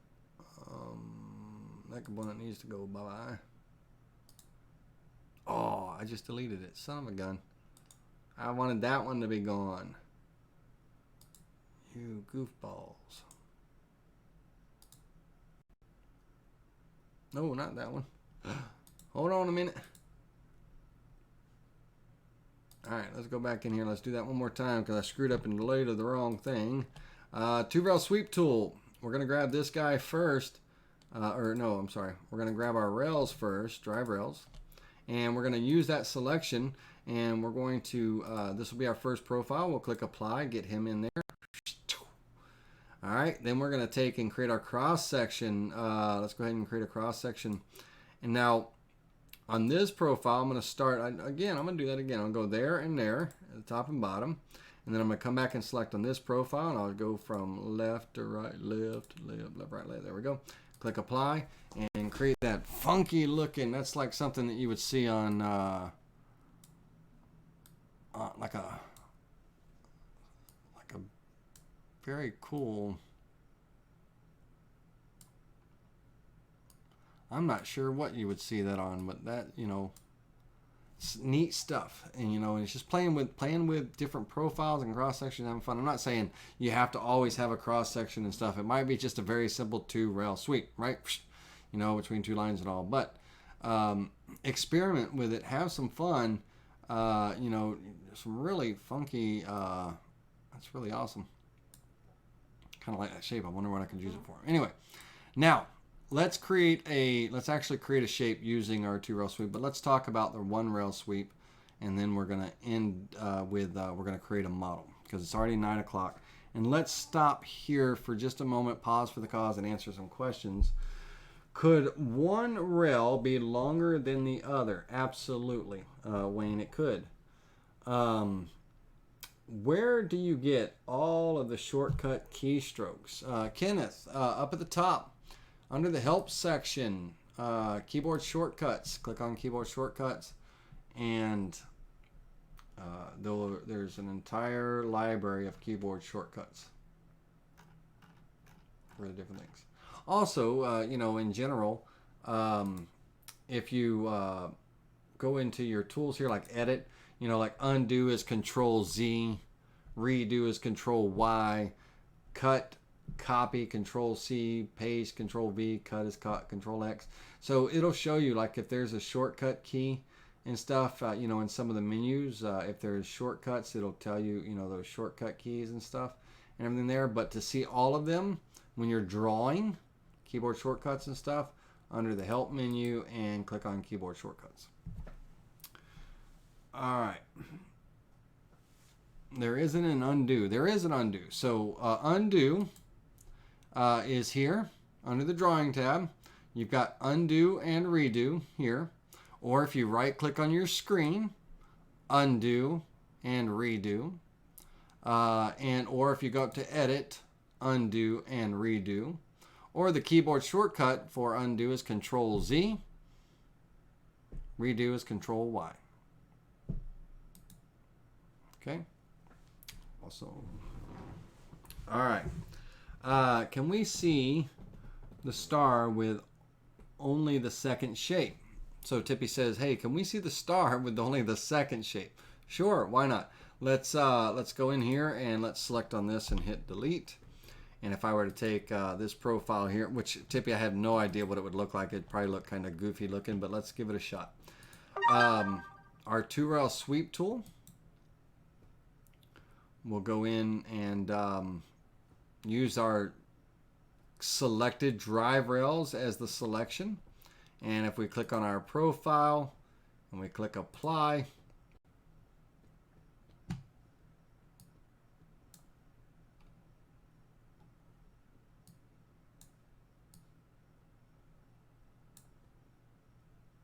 that would be this shape.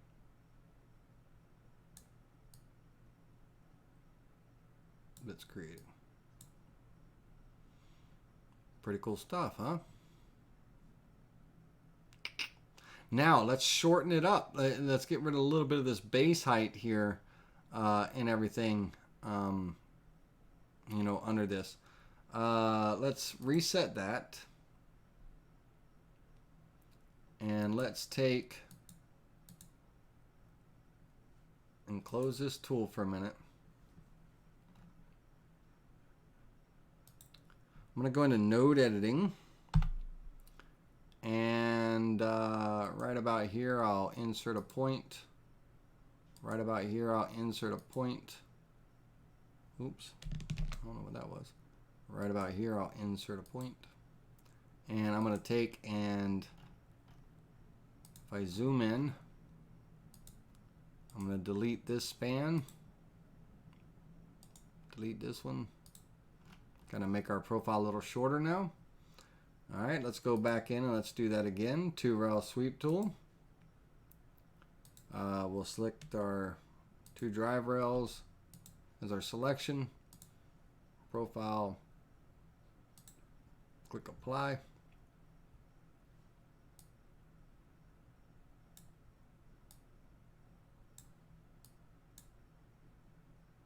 Right. Very cool stuff, huh? Christmas ornament. Yep. All right. Now, if I came in and added cross sections, okay, if I added these cross sections and stuff, and on these cross sections I add to all node rails, okay, and I click apply, we're gonna get a completely hold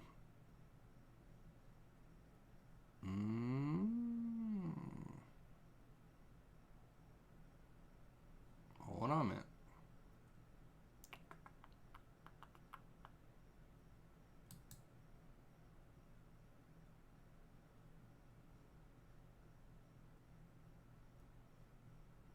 Let me think.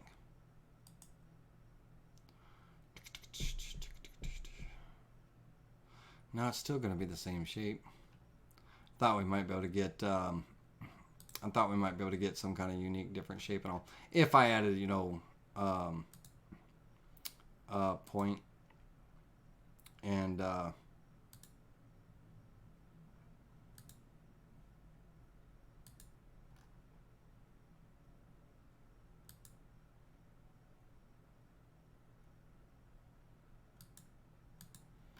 don't think it'll let me select that one. That's my starting one. Click apply. Ooh. Funky. Probably wouldn't want to do that. All right, let's undo that. All right, so a lot of things you can do to play around with cross sections and all that stuff. But yeah, it doesn't always have to be, you know, just your cookie cutter straight up and down. You can create some different unique profiles. You know, do all kinds of neat things with it. 2-rail sweep is a fun tool. Let's get back up here and let's finally we'll finish up real quick on talking about these individual tools, and then we're going to create something. I want to show you how to create a simple flower and all. Yep. Now you got a toolpath. Toolpath when you're working with models, Todd, just so you know, two toolpaths: 3D rough cut, 3D finish cut. You know, they're pretty straightforward now. And we'll get into when we create our flower and stuff. We'll show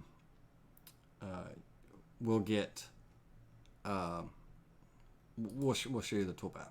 Well, let's talk about the single rail sweep tool here, and this creates an extruded profile, whatever our profile is, along a center line. So if you're going to do a single rail sweep, remember it would be the center line of whatever it's going to be. So it's going to take the center of the profile and it's going to sweep it along this single rail. Now, let's say that I have this rail selected, the single rail selected, and that's my selection. Now, I have some options and things that I can do. Here, let's see if I can do this.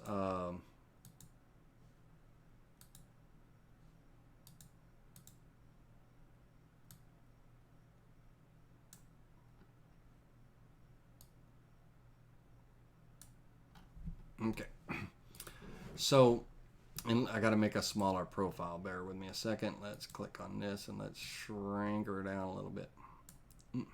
Okay, so let's say I was using my single rail sweep tool, and that's going to be my cross section here, and we'll do one for right now. Let's just do this, and I'm going to use the vector cross sections that I just selected here.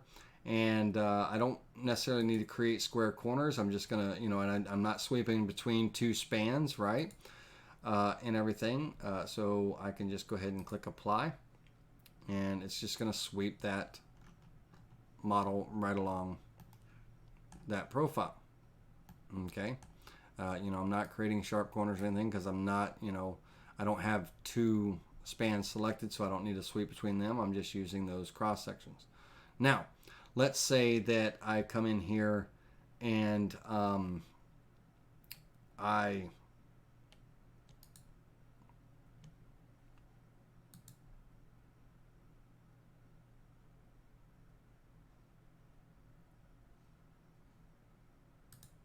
think I'm going to need both of my cross sections selected at the same time. Yeah, I am. All right, let's go ahead and let's reset this and let's select this cross section and this cross section. Ooh, doggy. Hold on a second. Stop it now. Clear those. All right, that one and that one. And we're going to use those as our cross sections. Okay. Now, I'm going to take my cross section here, and I'm going to, I'm not sweeping between two spans. I'm just, it's following both of those profiles. So when I click apply, now I've got this to pretty much kind of set to weave right now. And this is how you would make like a weaved basket, blah, blah, blah. Let me get this up on the screen so you can see. Okay, I've got these two to weave. Now, if I can scale the shape to weave 20% under in Z over, 130%. I can add base, what have you. If I said, if I came over, if I uncheck this, let me show you what this looks like if I uncheck this and I click apply. So my two models, my two sweeps would basically just intersect. Okay, so those two sweeps, they would just intersect and they would merge pretty much at that intersection. But now, I don't want that. I want it to be like a weave. I want one to go under and one to go over. I want to create this, and I could, I could have a third section here, and I could create that kind of weaved, basket effect and all. In this case, so I want to weave under, over at the cross sections.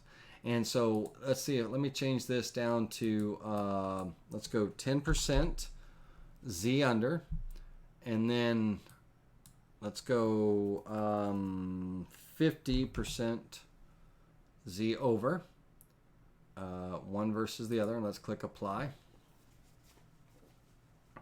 Okay, and oops. Now I might not want that deep of a reduction just for the under, so let's reduce that down. Let's go with 10%. Click apply.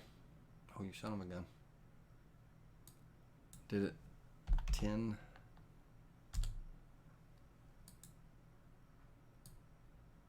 Oh, it's only going to let me go 100% on that one. Let's go. What are my options here? How much can I go here? Yeah, 100%. Okay. I just want to go 80%, 80%, and click apply. Okay.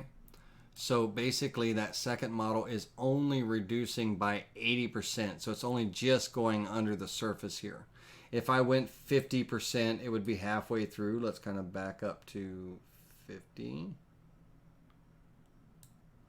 and click apply. So now it's down at 50%.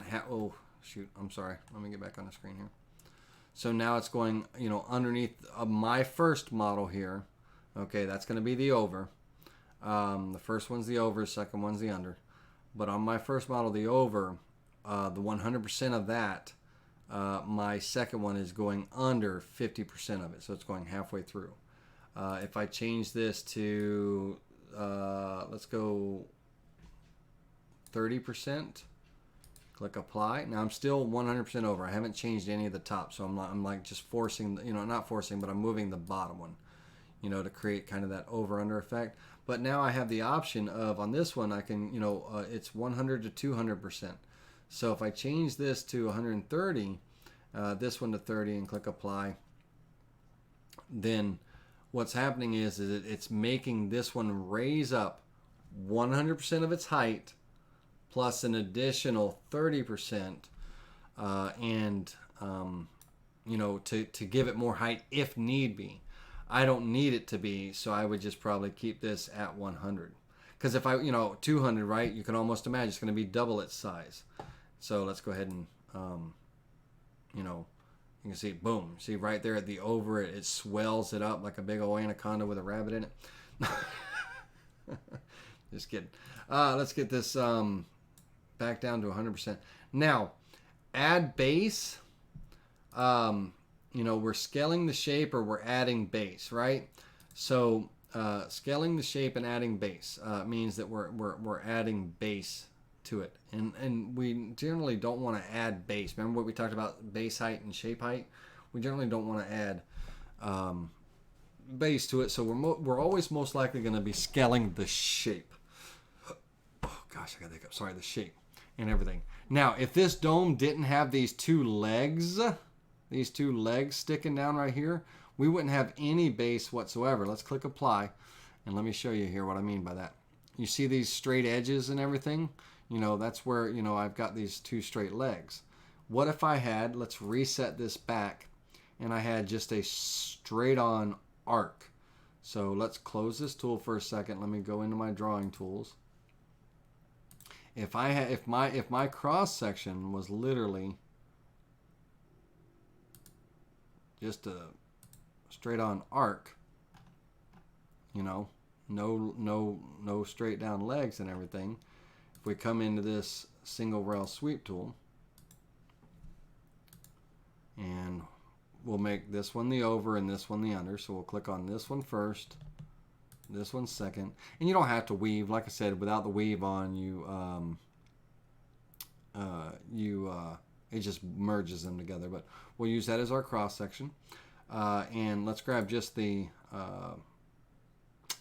arc here, and let's go. We'll go 100%, and we'll go under. Well, we'll go 30%. That's fine. If we click apply, now there's no base. You see, there's no straight meat underneath. It's just a a straight up model and everything. And let me get it back in the screen. Okay, those effects and everything. Now, to get the that over under type weave effect, I'll show you that in just a second. But let's let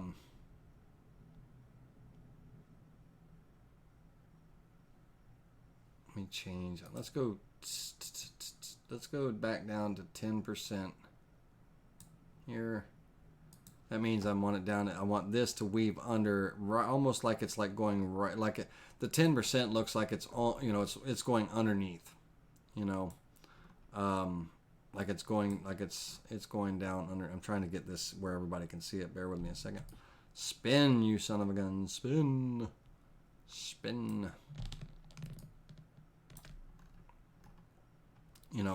Where it's kind of going down a bit, almost at its lowest point and everything. Now, the weave effect is you have over, under. So let's reset this. Okay, let's kind of close this tool for a second. Let's take this guy here. I'm going to hold down my control key and I'll drag him over here.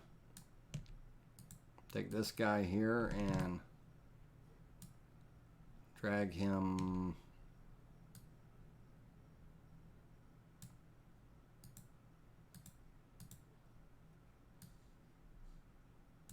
something about like that.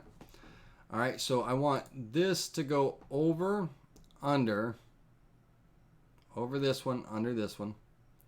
Okay, and if it goes over this, I want it to go under this one. So this will be my third. This will be my over, my third choice, and then that one, if I'm not mistaken. If I've got that right, let's see how well Laney knows his stuff. All right, so we're gonna go 1. This will be number 2, 3, 4, and use that selection. Okay, 1, 2, 3, 4, and let's go ahead and grab this. Click apply. Okay, Laney knows his stuff. Over, under. Okay, so this was over. This one was second, under. Okay, as this over was going through, this one was third, so this was an over. Okay, and then this one was number 4. This was an under, so it goes under and everything, and then over. So it creates that kind of weaved effect. And again, your weave, how they blend together and stuff. We may want this. Let's see here. Let's change this to. Oh, geez. Let's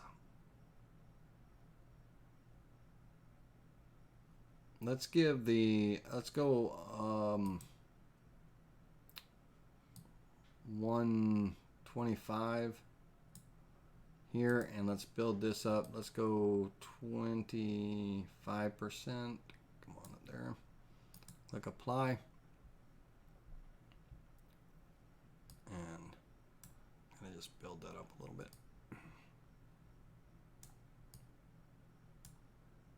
Now I could bring this back down to 100 and click apply, bring that up to 25%, and that's going to build this it's going to build this section and everything.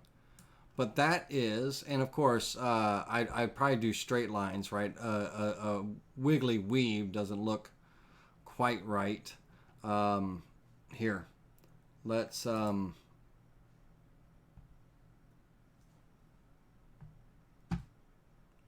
create,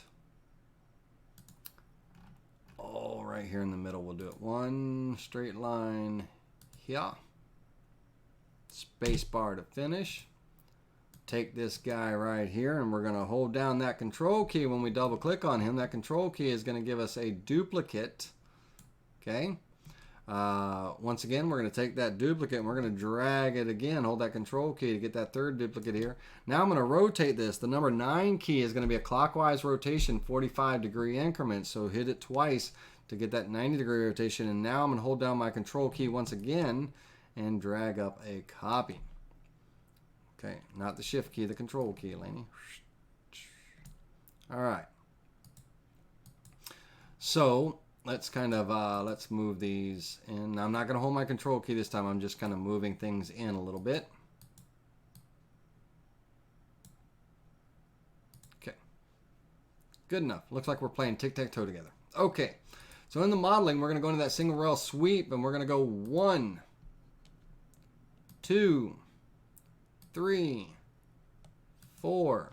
That's going to be our drive rail selections. We're going to use this.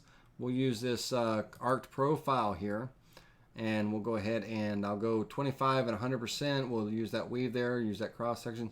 Do I want square corners?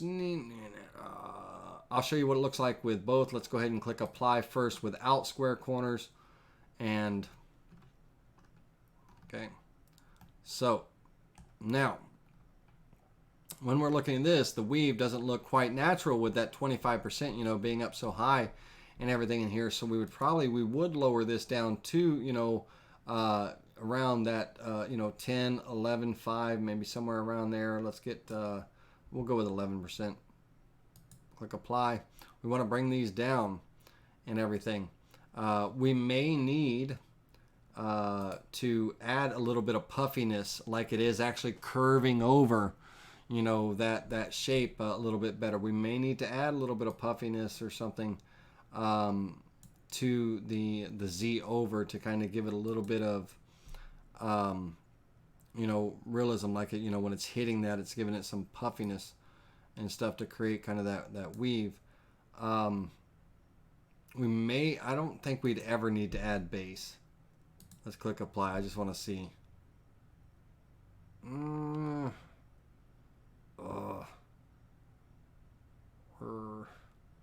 Alright, if I lower this down to, I'm adding base instead of scaling shape. Let me see here. I just want to see if I'm about to shoot myself in the foot for saying we would never do this. Click apply. I went down to 15%. Ah, that almost looks like a weave, doesn't it? Ah, why are you making me look bad there, Mr. Weave Tool? All right, let's bring this down. I'm going to go about 7%. Going to add a little bit of puffiness. We'll leave it at the 130. So it looks like it's actually kind of folding over that curvature of that weave. We are adding base to this, which means, you know, it's going to be small base underneath and stuff. And yeah, man, that looks like a weave right there. All right, let's go back to the create or shape scale and let's click apply. Let's see the difference. Okay, so there's, oops, I doggone. All right, so shape scale is just scaling the shape and it's kind of creating that blend. Man, oh man, add base kind of actually looks nicer. So let's go ahead and click add, you know, apply to add that base and create that nice weave. Yeah, that actually looks like a weave. That looks much nicer. Okay, I can't always be right. All right, now create sharp corners. Create sharp corners. Let's see exactly what create sharp corners does for us when we are scaling and everything. Let's go ahead and let's click apply, or when we're sweeping all. Let's click apply and see what this does for us. I don't see anything. Let's add that back in. Yeah. Not sure. The sharp. Let's see here. Select the vectors in turn to add as cross sections. Then click on a rail to attach them to. Okay. So if I, if I were using, more than one and I needed where the two meet together, if I needed square corners and all, I could see where that would apply. But here, it doesn't. Now merging, add, subtract, all that stuff. Let's, we're adding, right? So it kind of it creates that weave effect, that draped effect. If we were subtracting, right? Now it's that, upside down kind of weave blend, which really wouldn't make sense. If we were merging models together, we're pretty much getting the same as in this case, because we are using the weave over under at the cross sections. Merging, we're not getting much of a difference. So if we go from merging to adding, yeah, very little change in there. Very little change. Okay. All right. So imagine creating kind of a weaved background, weaved basket effect, weave, whatever. And that would be the extrude and weave tool, which is also referred to as I call it the single rail sweep tool. But, it's the extrude and weave tool, if you want to be technically correct. All righty. It's 9:28. So we're going to end here about 10. We're going to end here in just a few minutes, but we're going to end by creating. We're going to use some of the tools that we created and some of the combining modes and stuff to create a shape. I want to show you a basic process of creating a flower and stuff. Let's see here. Kenneth says it looks like processing power is important for creating in a timely fashion. The software is, CPU heavy a little bit, and stuff and everything, but, you want a good processor. Yeah. Yeah. Okay. So let's see. Where do we want to start? Okay, I want to start with, we're going to create a arc. We're going to use the arc tool. So let's go ahead and I'm going to start here at my 0 point. And I'm going to come up. Let's go. How big do I want my flower to be? Let's go somewhere right about here. Let's pull this out. About like that. All right. Now, on this vector that I just created, I want to mirror it to the other side. So we're going to go into the mirror tool. And I want to create a mirrored copy. And I want to flip it about the job center. Here. So I want to flip it horizontally. Okay. I want to create this kind of almost like a petal type of deal. Okay. All right. Now, this gives me my 2 rails. Okay. For a 2 rail sweep. So now I need a cross section, a profile. So let's go ahead and I'll use a rectangle tool to help me kind of gauge my height and everything that I want. I'm going to go with this. It's going to be about, I'll go 1/4 inch tall. And the width doesn't matter. I'll just go 1/2 inch wide. Okay. And on this, once again, we're going to get rid of this lower line here. It's a span. We're going to delete that. Now, on this, I want to smooth. I'm going to right-click and smooth this point. I want to create kind of a smooth curve here. Same thing on this side. Okay? I want to have kind of almost like this bubbling little profile now. But I want to take and I want to kind of, let's see. I want to grab, right about here and insert a point. And I want to pull this point down ever so slightly.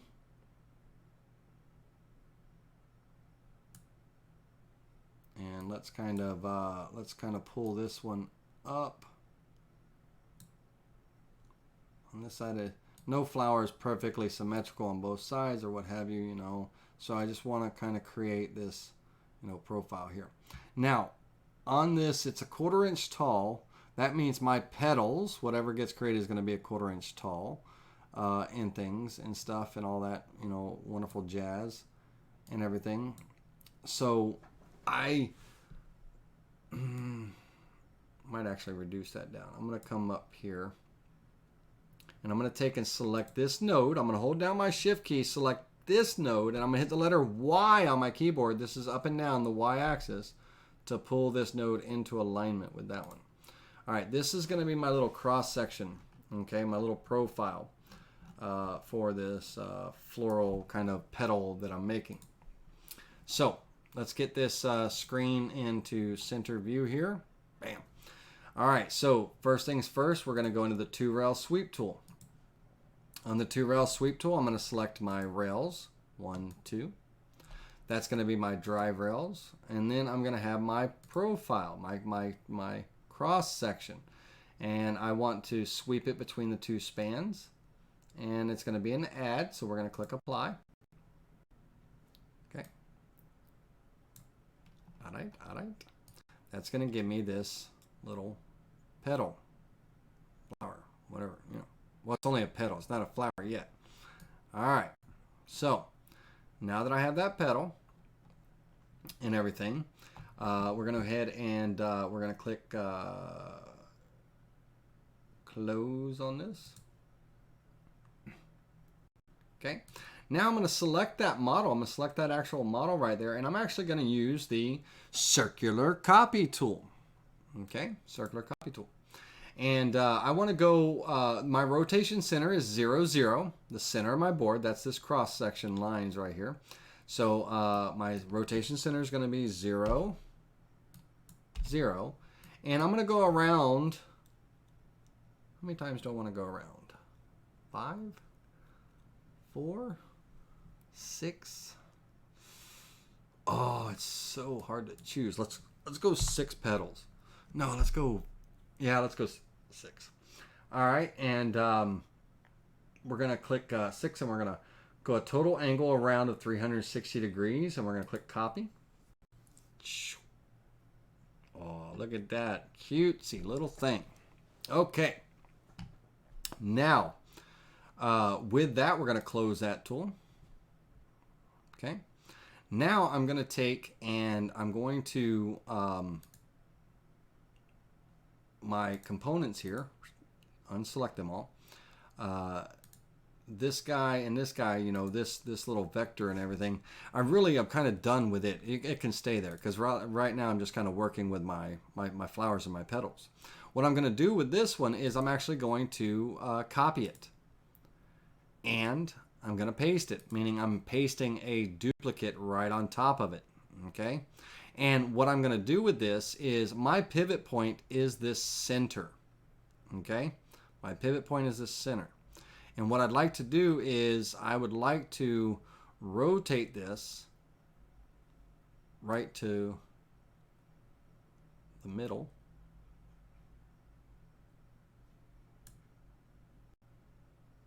Okay. And I'm going to size it down. I want to kind of, we're going to make this a little bit smaller petal. Let's get it kind of a little bit centered a little bit better.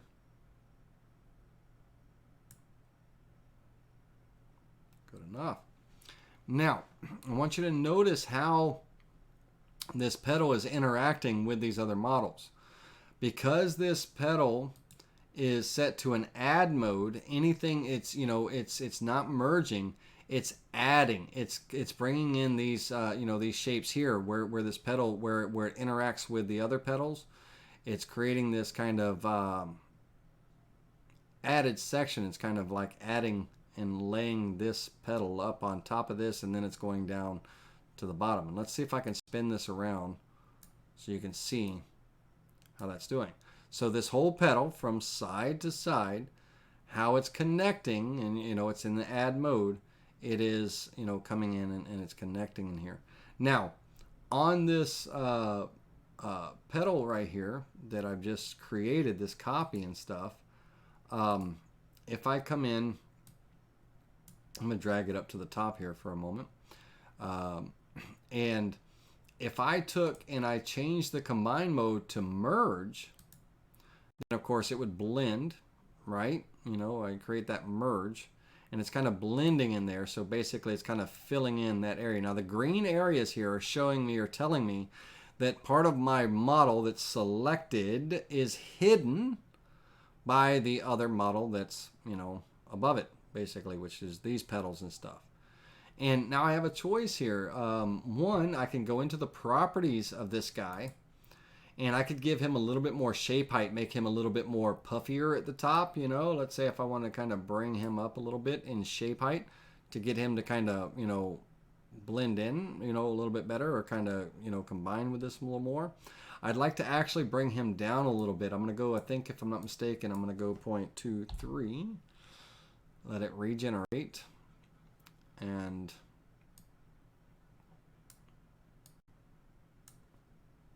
you know, now you see how, you know, that is. If I change this back, you know, that's a merge. I'm merging, right? If I bring this back to an add, where it's creating the, you know, those inner petals and stuff and everything, and all, let's say I reduce the shape height down to, you know, a little under a 16th. That's going to give me these little smaller. It's going to make this petal much smaller down here, but it's going to give these a little bit, you know, a little bit smaller as well. And what I'd actually like to do is I'm actually going to build this. I'm going to reset its height to what it was. Okay, so that's there. And because we're going to end up smoothing these out later, but I do want them there. I want that there. So I want this to be in an add mode. Now I'm going to take this petal here. Oops, dadgummit, don't move it like that. Control Z to undo. I shifted it a little bit when I clicked on it. I'm going to take this petal here, and I'm going to revolve it around 1, 2, 3, 4, 5, you know, 6 times again, possibly. You know, you would think it's 5, right? You would think so, but it's not. Now I could reduce this, like, okay, let's say if I took this guy and I'm going to rotate him right straight to the center of this petal. Bear with me a second while I get to the center. And I made him smaller. A little bit smaller. Okay. If I rotate him around, I want this petal to not only fill this area here, but also this void around in between. So let's see here. I've got 1, 2, 3, 4, 5, 6, 7, 8, 9, 10, 11, 12. 12 copies.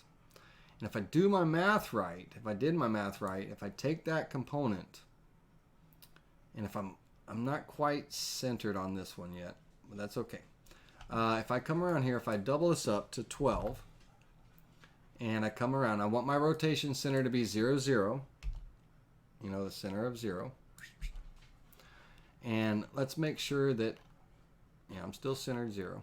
I'm just not centered up here, and that's fine. No flower is perfectly symmetrical and all. But if I copy this around, okay, we're going to create this kind of blossomed effect where it's sitting on, it's merging, you know, and it's adding it on. It's creating kind of this floral effect, right? The merging all the way through. All right, let's go ahead and close that. Click on here. All right, now in the center of this flower, now we're going to be smoothing all this out. We may be kind of reducing some of these models' heights and stuff and things just to kind of get it to blend better. But right now we're making just the general structure. And all. But what we need to add to this is I need to create another vector here. And it's going to be a circle. I'm going to come in here and right at my center point 0, 0, I'm going to draw a circle. Oh gosh, how far out do I want to go?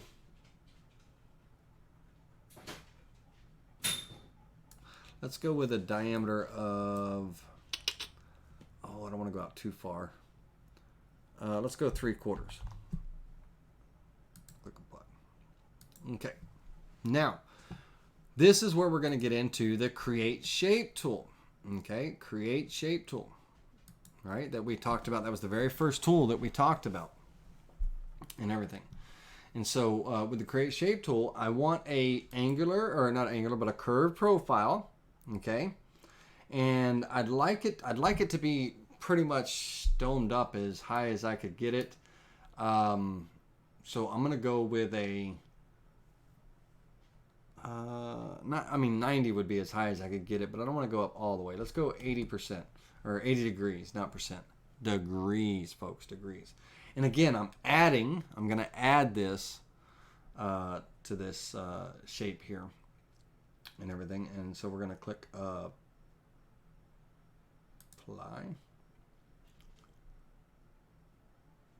Okay. And that's going to give me kind of this bud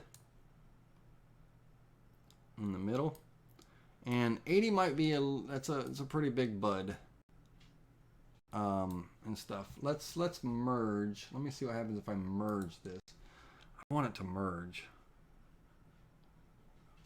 Because if I merge, I'm going to have to give it some base height. Let me see here. Hold on. I might not want it to merge. Because I want it to add. I need that bud. I need that bud. So yeah, I need to add it. But let's give it a little bit of a lower angle. Let's go with let's go with a 60-degree angle. Click apply. Oh, you son of a gun. This is where, we got the scale to height on here. We got the scale to height, so it was automatically scaling it up to 3/8 of an inch. I was like, what? Let's go with our no limit here. And everything. There we go. That's looking more like what I want. All right. All right.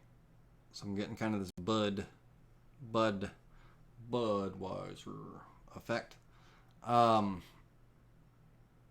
Let's see here. Dun, dun, dun, dun. Let's go back. Let me. I want to try a higher, a wider angle. 75.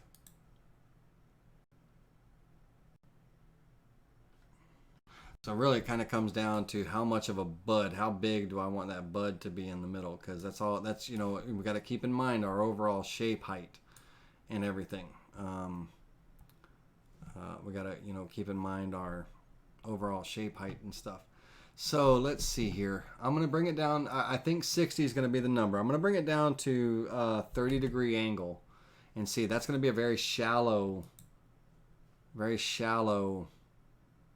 core. Matter of fact, so shallow that it actually doesn't even raise it high enough, so I'd have to give it some base height. Let's give it 1/8 of an inch. Too many decimal points. Let's give it 1/8 of an inch of base height, because it's fine. The base height's hidden within the flower and stuff. Well, now I'm getting kind of this. See that straight on? It's not. It's no longer kind of a bud. You know, we're getting that straight on floral look. So nope. All right, let's go with this.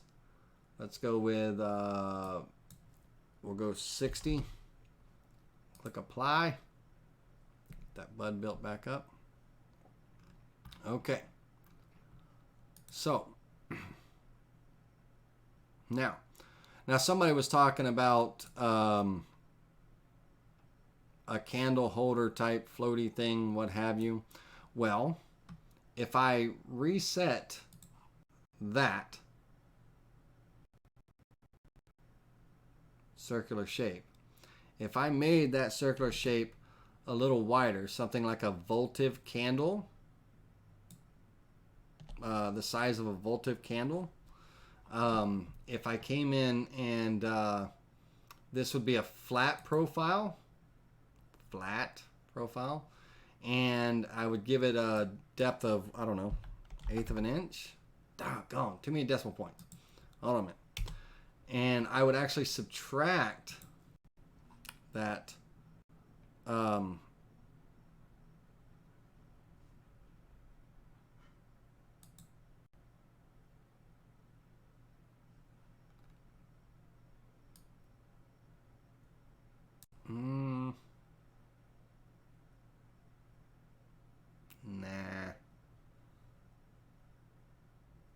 Merge low.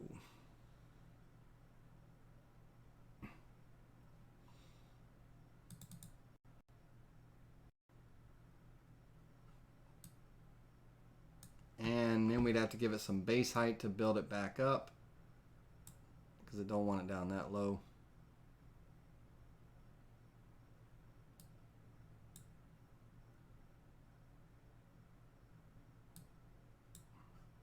And you're going to get these kind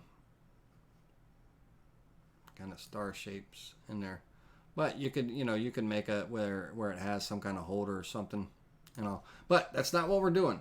What we are doing is we're creating our little. Let's get back in here. And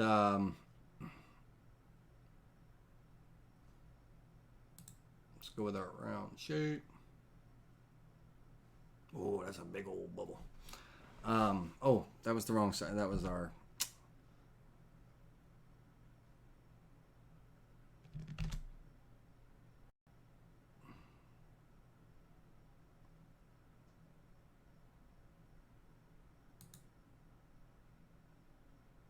Hold on, I gotta get my circle back. Undo shape, edit. Oh.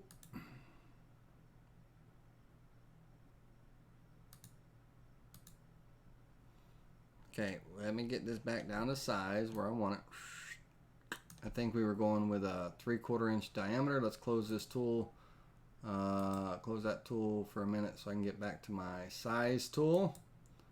And 0.75. Click apply. Okay. Come back into my shape tool. And 60-degree angle, no height, no limit. Now, if I wanted the candle to sit on top, I could limit to a certain height, and I could limit that to a height with a higher angle, what have you. Let's say if I went 90, I'm trying to show you different combinations. If I click apply, this will, I gotta get down, I gotta limit it to a height that it actually will flatten out. 0.065. Click apply.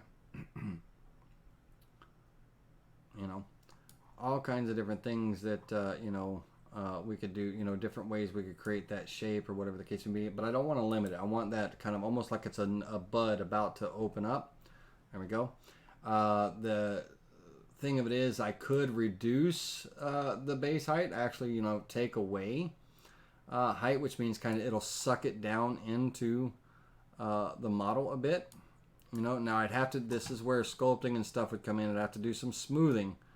If I was going to do that, I'd have to do some smoothing or adjust some of my shape heights on my other objects and everything if I'm going to bring it down and all that way. Because you can see kind of, it's pixelated right now. We're not in the best of view, but, so I don't want that. So let's bring that back to 0 and let's bring this to 60. 60, not 90.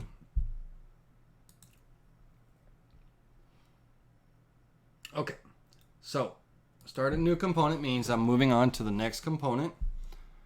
All right, so now on here, let's get everything kind of back into full view here. So, we could even add another petal or two out here. I could take my petal model if I wanted to, and I could make a copy of it. I'm just trying to show you some different things that we can do.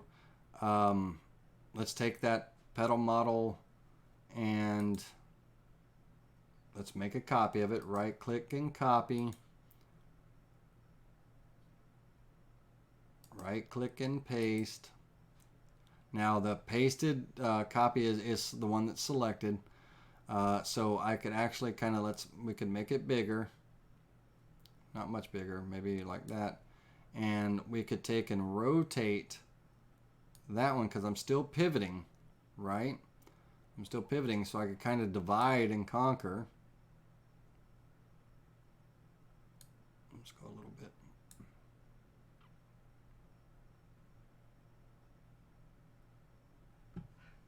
Okay, and with that, bear with me, I gotta do my math here.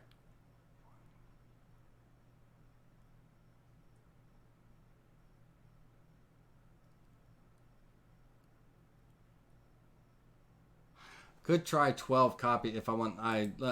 This isn't what the flower I wanted to look like. We're gonna get rid of this, but just to show you, let's go rotation around 0, 0.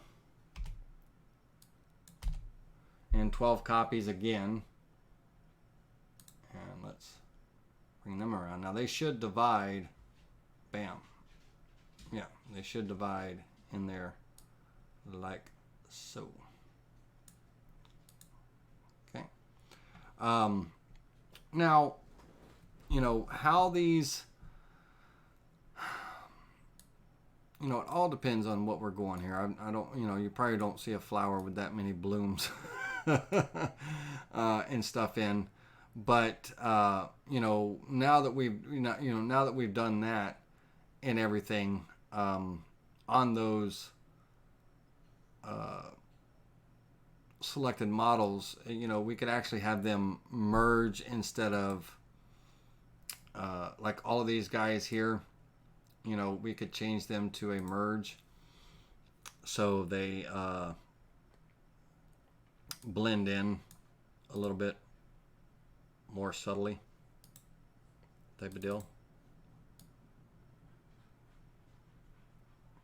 You know, kind of create that, you know, instead of all that spikiness and all that stuff. Right? Okay. So, all right, I think our flower is bloomed enough, right? We don't need any more blooms on this, but let's go ahead and what the heck? Let's give this thing a stem, and I don't know, maybe a leaf here. So let's take this. We've done everything that we need to do with the flower here and everything. I'm not going to do any more rotating, none of this, you know, pivoting and all that stuff. I'm kind of done with it. So I'm going to take, and I'll move this out of the way. I'm actually going to take my whole design here, everything, and I'm going to drag it straight up a little bit.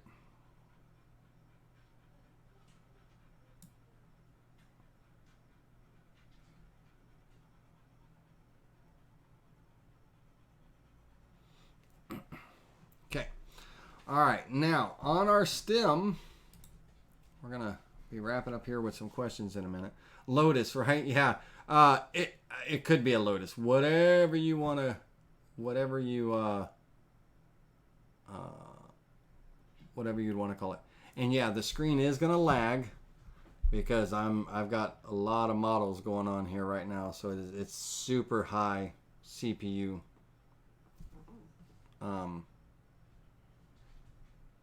usage. I might have to delete some of them models. Let me see what's happening here, because I have froze completely. All right, so I might have to hold off on the models. I'm creating, the more models I create, the more CPU usage is going to be. All right, so no problem, Mickey. Have a good one, bud. But yeah, I mean, you could, you know, think of it like a, you know, like a lotus or something. I mean, I don't know. It's not. I'm not literally drawing a lotus. It could be. Might be the same looking flower. You know, I'd have to actually go look and see what a lotus looks like. But hopefully I don't lag up. Man, am I lagging up? Dadgummit.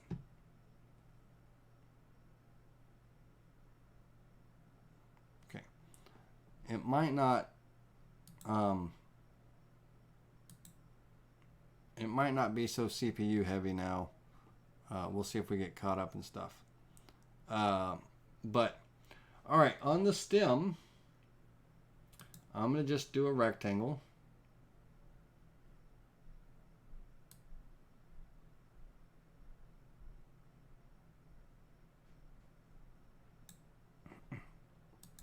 Now, of course, that's not going to be my final shape, right? You know, I'm just using the rectangle to kind of help me out here.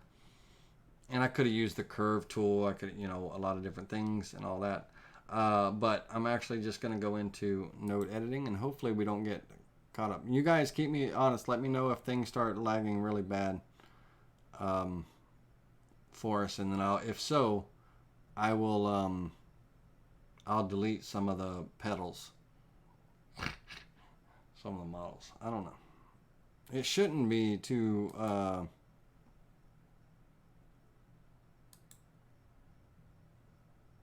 shouldn't be too bad now.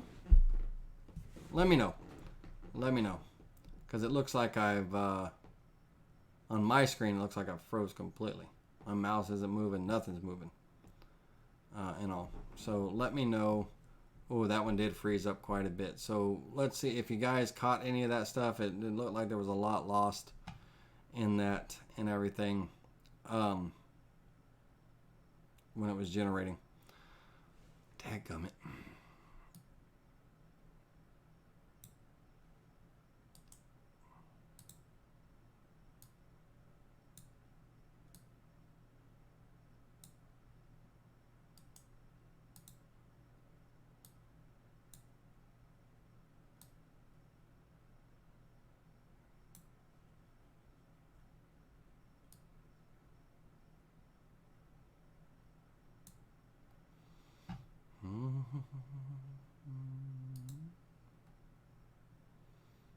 At last. So let me know if you guys are still with me, because it looks like I'm kind of freezing up every few seconds, like I look like a robot in my preview.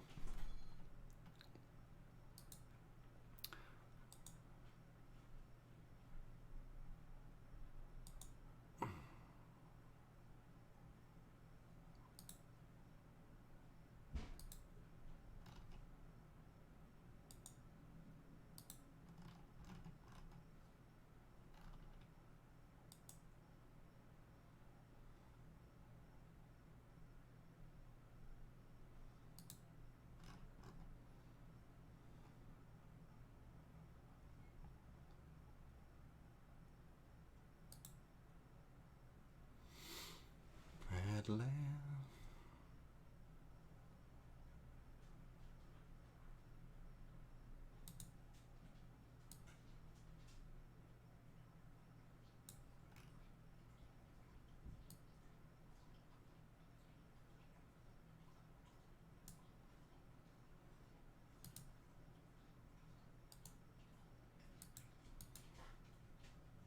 Y'all still with me? All right, somebody sees the stem. All right, what I'm doing is I'm drawing two circles here, and I'm going to cut them in half, basically. I'm going to cut the vector. I'm in node editing mode right now, and I'm cutting the circles in half. These are going to be my cross-section profiles for my 2-rail sweep of my stem.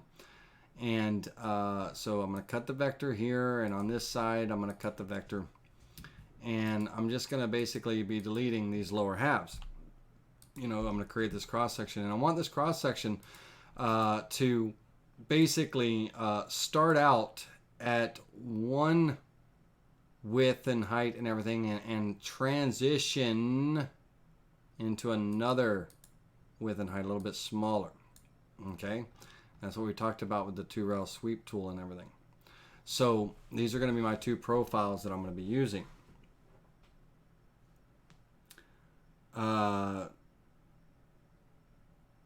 Kevin, unfortunately, I can't set my quality.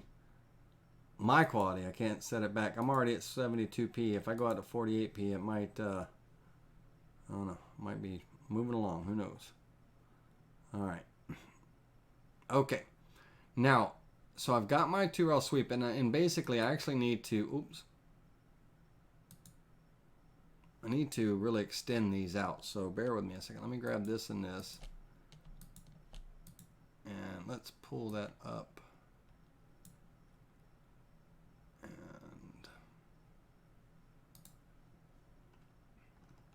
And so what I'd like to do on this, now this is going to be a funky looking stem. It's probably not the proper stem for this type of flower, but anyway, going to give you an idea.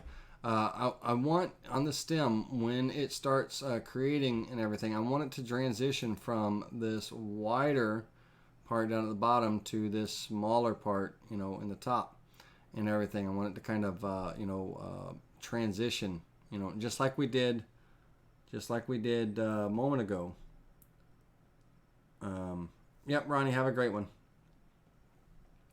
And so if we go into our 2-rail sweep tool, and I think this is going to have to be it on the model creating for right now, but grab my 2 rails, right? And we're going to start off, that's going to be, and let's uncheck that one.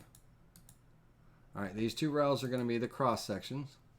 Now notice how the arrows are pointing down, right? So small to big, they're going, you know, they're starting from the top to the bottom down, which is fine. That just tells me how I need to select my 2 cross sections here. So I'll go with this cross section first, and I'm going to go ahead and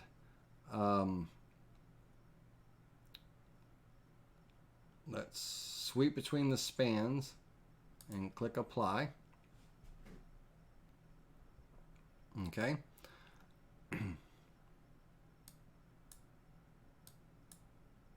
All right. And then on here, now we're going to come in and I want to add in this second cross section. But first, before I do that, I need to click on and create my cross sections, right? These are my cross sections, these white lines and everything.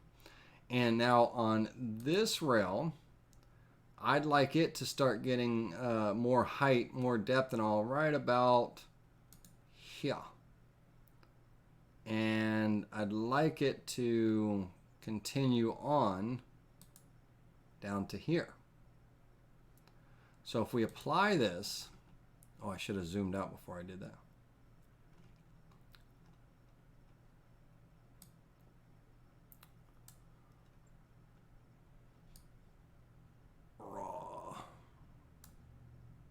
Sorry.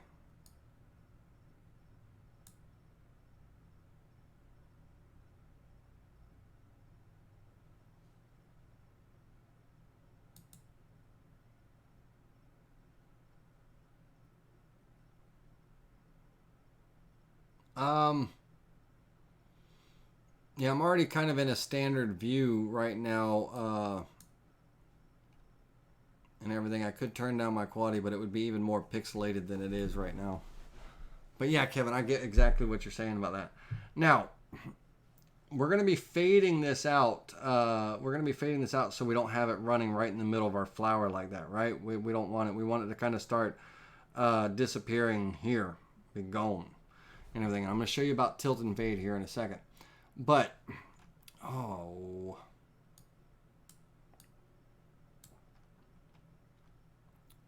Okay.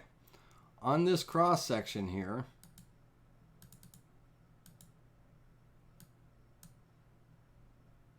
let's reset that. I need this cross section to be a little bit flatter. This cross section, I need it to be a little bit flatter, not so domey. Not so domey, man. So I could have just edited the shape, but no, I had to reset.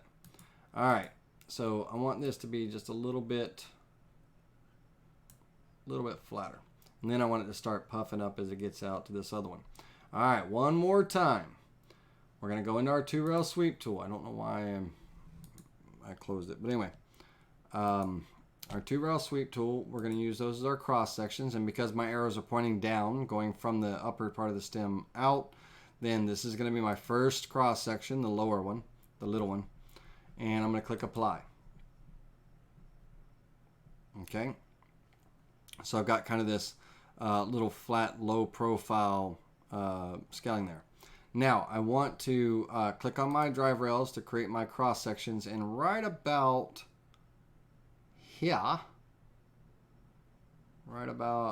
here, oops. Didn't mean to do that one. Let me delete that one. Hold on a second. I'm going to select this profile, and right about here I'd like it to start. And at the end, if I click on the end one, I'd like to change that to where it ends to there. And so now watch my model. Watch my model. All right, so you can see we just got kind of this little flat stem profile here. I'm going to go ahead and click apply to apply that transition, so that it'll start to kind of, widen up and everything, as it goes through, as it transitions from the small, low profile up to that one. All right. And, I could change, how they interact with one another. I could have a little bit more of a cross section and click apply. See things kind of start to fade a little bit. Now, And if I brought this cross section down even more, you'd see the transition down here even further. But now, let's close this. Now here's the important thing. Now we have this component. Okay? We have this component right here that is running into this other one. And because it's running into that other one, it's creating kind of this little puffed section of the petals and everything. And I don't want that. Now, I could have just cut the model off down here, right? So it didn't even blend in with those petals and things. But I should be able to click in this model here, and let's get this into full Z view right here. Okay. And if I click on this, if I double click on this model, notice there's a blue cube right at the very bottom. This bigger blue cube, not the rotate cubes, but the bigger blue cube right here. And this is the properties of this model. And if I click on this, the properties tool will open up. Okay, these are the properties and everything. And one of the things I'd like to do is I'd like to fade. Okay, I want to fade this model into this flower, this stem. And so when you're fading the anchor, when you're setting your fade points, where you click first is the area you want to start to keep. Where you click second, the area you want to click second is what's going to be faded away. So what I'd like to do is I'm going to hit set, and then down here, this little anchor that you see on the screen now, I'm going to click down here first, and then I'm going to come up here and I'm going to click up here second. And that's going to set and create a fade on this. And now I can set my fade percentage and everything, and I want to basically fade it pretty much out, you know, to where it, you know, is transitioning and fading behind that other petal.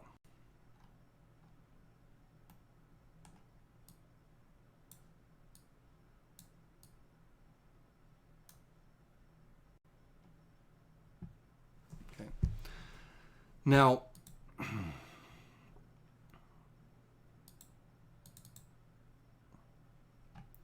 on that fade, I mean 100% is about as far as we can go. So if I'm not getting enough of a fade to where it's kind of you know, it's thinning out basically, you know, and my model's you know, doing what it does, what have you, and I'm, you know, if I'm taking on too much of that stem shape here, if we let's turn this off. Let's close this for a minute and turn this off so it's not red. So you can see how my model, you can still see the outline of my stem kind of running into here and everything. So what I'm going to end up doing with this is I'm going to end up kind of bringing this down to where it's still hidden, you know, behind that model. And I want to move it over some.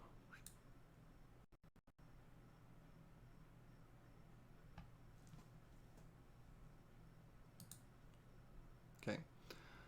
Once I have the model, by the way, created, then my two rails that I use for sweeping and stuff, they're really no longer necessary. We can delete them out. Now, so if I go into my properties here on this, I've just changed the way this model is and everything. And right now, this is set to an add. This guy here, this component is set to an add. And he is literally riding up on these flowers here. So I need to change his combine mode, and I need to merge him with the model.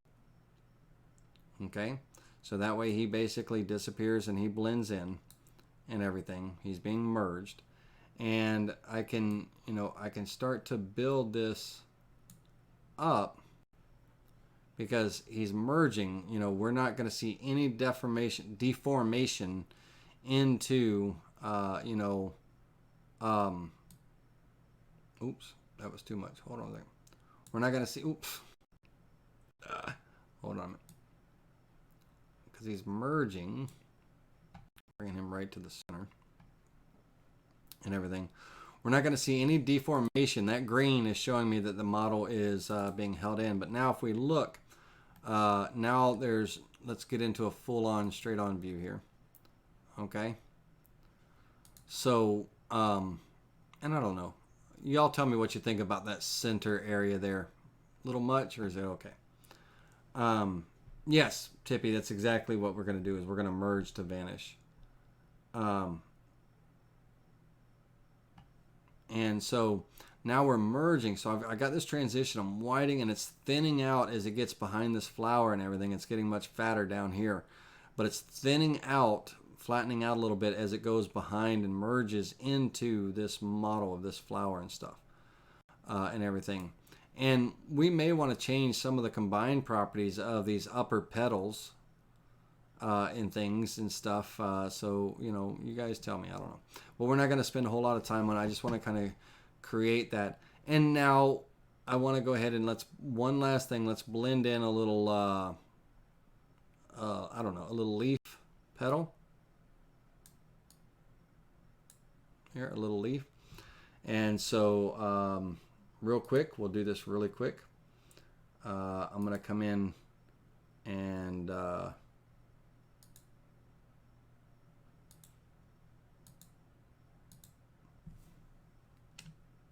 space bar to finish. With that selected, I'll hold down my control key. Pull down a copy. Now I'm going to make this one a little bit bigger up here. Kind of stretch it out a little bit like that. And then this one, let's go into node editing on him and let's pull this in just a little bit.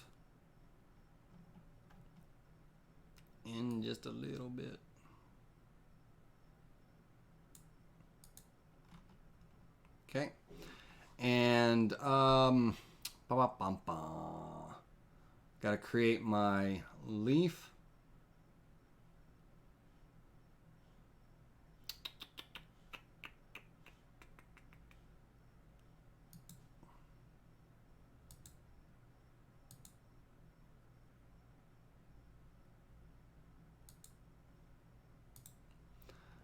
Now, I'm going to take this guy right here and I'm going to basically just hold down my control key and I'm going to grab right here on the end and I'm going to drag a copy up here. And this copy, all I'm going to do is simply just rotate it basically or flip it. You know, not making a copy of it, not creating a job center, just kind of flip it. You know, oops, that way, vertically. And once again, let's grab this in and snap it up here. Now, I have this little void here, that little void right there. And so I'm going to use my extend tool, and all I'm going to do is kind of just extend those two together. Now, because I did that, even though I did that, it's still a two rails. Even though I extended it together, they didn't join them. Okay, but it just created those two individual points and stuff. All right, yes, we can group the models and all that stuff. You sure can, Sylvia. Yep, you can group the models and all. And I almost like to do that when I bake all these and smooth the whole thing out. Because this is still all the edges are still rough and everything. And after we create this little leaf here and this little transition into this leaf and all, we're going to do that. Now, on this, let's go ahead and let's create this little two rail sweep here. And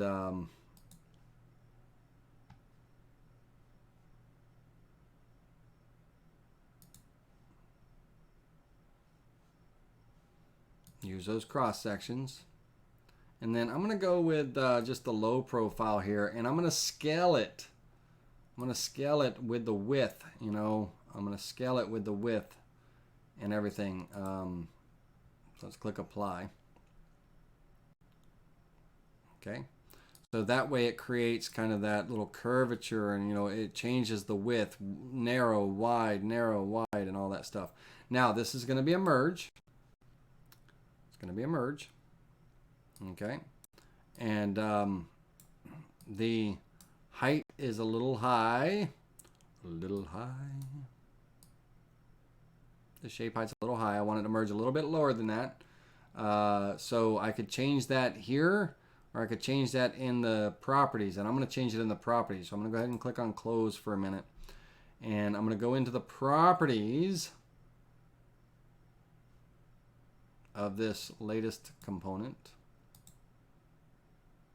and all these will get merged. They'll get named. Normally you would name them and all that stuff, but these are just a bunch of copies of all those friggin' petals. I went petal happy on the flower.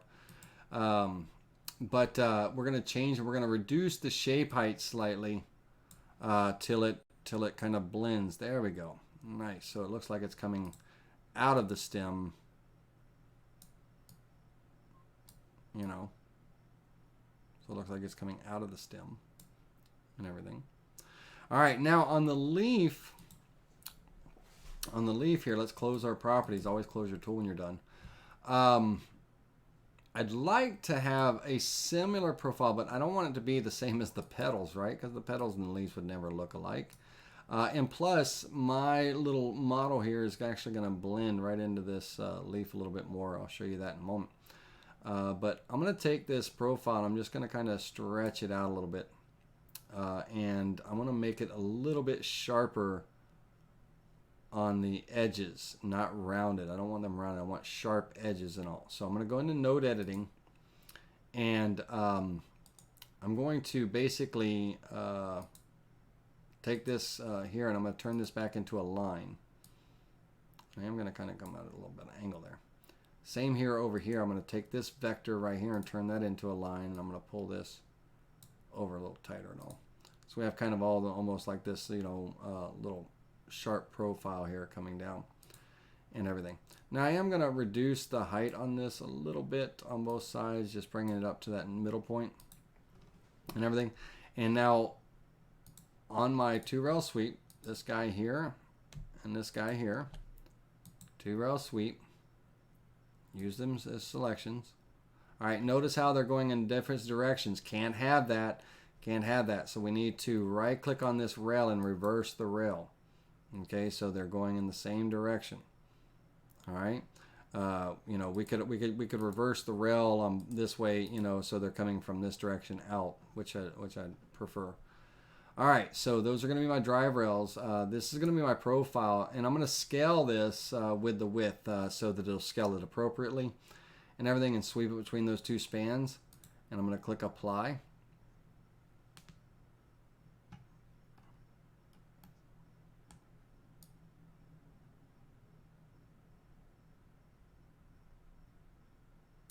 Okay.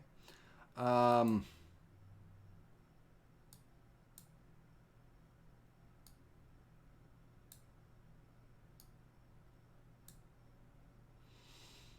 debating on whether I want my leaf to go a little bit bigger, because I'm going to end up putting like 3 leaves.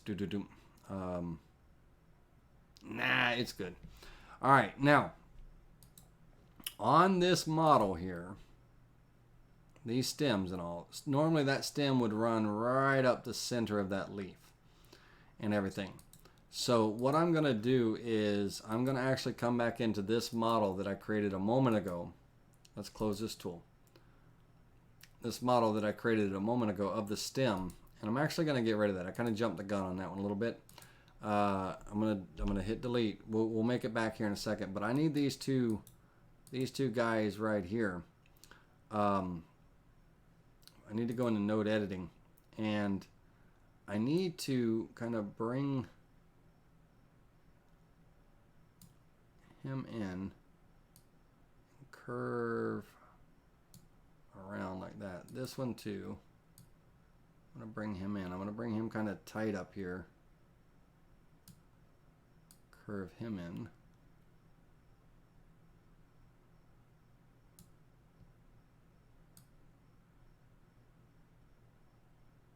Oops. Same damn anchor. Hold on a second. Where's this guy? There we go.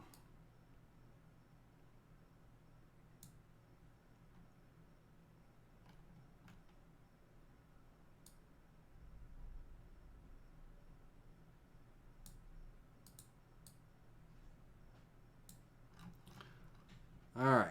Now, I'm going to go back to my two rails here, back to my two rail sweep, because I deleted that model. I'm basically recreating it. And once again, I'm going to use this low profile here, and I'm going to just click apply. I'm going to scale it with the selection and span it between, so it creates kind of that curvature, but it should kind of blend into that. There we go. Let's close that.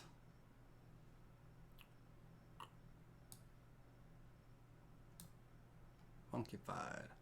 Now, on this, right now the leaf, I need it above the stem. Okay, how they interact with each other. And the leaf and the stem and everything, you know, I'd probably make this stem a little bit smoother, you know, to blend it in better.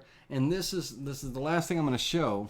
Is it possible to put veins in it? Yes, it is possible to put veins in it. That's one of the things that I was going to show. Good night, Reginald. And we're going to end. We're already at 10:30, guys. We got to go after this. But here's the last thing. Let's look at our sculpting tool. All right, so I'm going to take, first of all, I got to fix my model height. Remember my model height back here? So let's go into its properties real quick, and let's reduce that height down. I think I was about 0.20. Okay, and merge, not add. Okay, so it kind of blends in. All right, and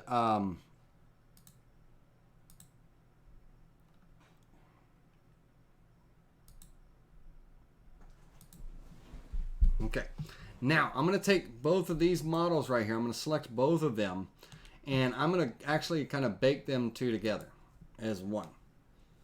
And there's a lot of ways to do this and stuff. There's a lot of ways to do this and all, but I just want to kind of show you another tool that we're going to lead into in another day. But the sculpting tool. Sculpting tool is like taking model, you know, clay and sculpting it and everything. So what the sculpting tool does, it allows me to smooth things out, allows me to, and I'm going to twiddle my view right now. Twiddle my view means I'm going to be moving my view around, right? Twiddle.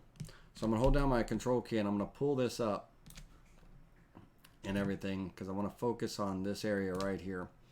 And now I'm going to take my smoothing tool, and I'm going to be using my smudge tool here in a little bit, but let's make that diameter a little bit smaller. A little bit smaller. Okay. And let's come in here and, oh, I hope this doesn't freeze you guys up and everything. I want to kind of smooth out that transition and everything. And then on my smudge tool,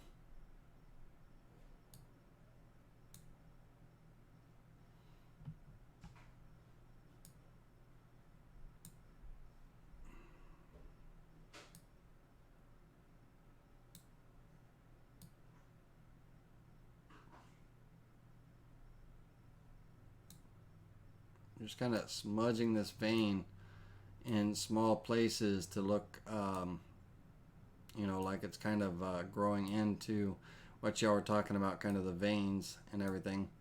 Because once I get it kind of smudged in those areas and all, now I can come back and I can deposit material, and you know, I can come in and literally kind of just start building up, if I wanted to, some sort of veins. And it's not gonna, the modeling's not gonna work very well right now. Here, let's see if I can.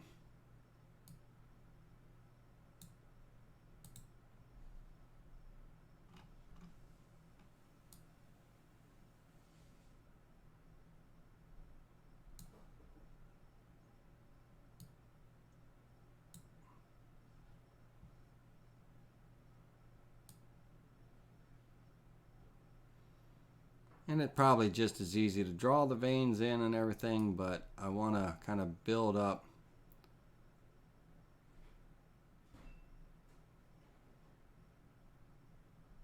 You'll start to see the material kind of building up as I pass that brush over and over that area.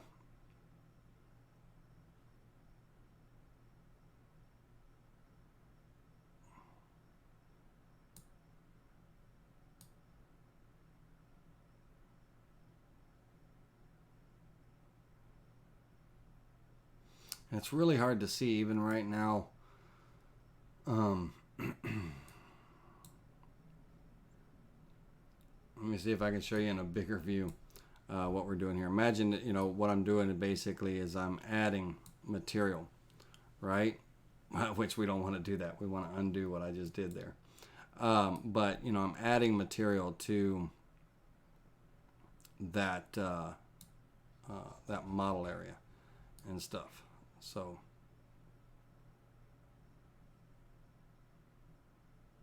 bear with me. My undo brush, I had to undo what I just did because that's not, my diameter was way too big, but I wanted to be able to show you. And so what I'm doing is very subtly, I'm adding just a small amount of material over and over, just kind of back and forth, to give the impression that the vein is from underneath the surface of that, you know, from within, from underneath the surface within. And, you know, it's hard to see. It's hard to see that shape, that material kind of building up. But we start, you know, this is where you start kind of learning your tools and your sculpting tools and things and all. We're just kind of building in, and you can, you know, however many veins that you wanted through here and stuff, if you wanted a little bit of a lighter, you know, transition running, you know, all the way through the center of this leaf, you know, in this general direction, you know, you could do that where it's kind of subtly going in under the surface. And let's see if we can click OK. And, you know, if everything wasn't so pixelated, it'd look, you know, you'd understand what I'm talking about. Now, I didn't create the veins for here and here. You know, I'd need to go back and do a little bit more sculpting, but, you know, I could, you know, I could come in and create, you know, all kinds of, you know, things. And now with that model, with those veins and stuff, I baked this model like an idiot. Don't bake your models until you're, or make a copy of them before you bake them, because I didn't want just one leaf. I wanted 3 side by side, 3 blooming out, you know, petals, not just one. But anyway, if I try to, you know, dadgummit.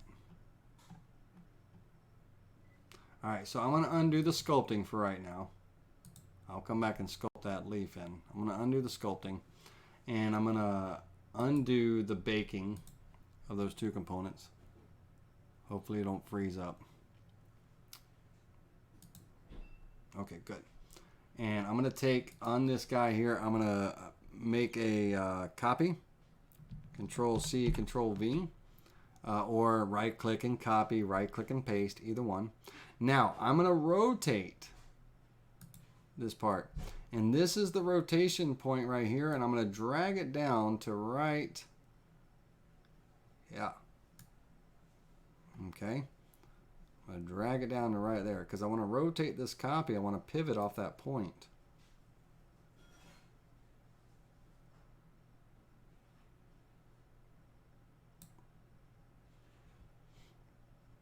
You know, and I'm going to with that selected, Control C, Control V, I'm making a copy and paste of this one.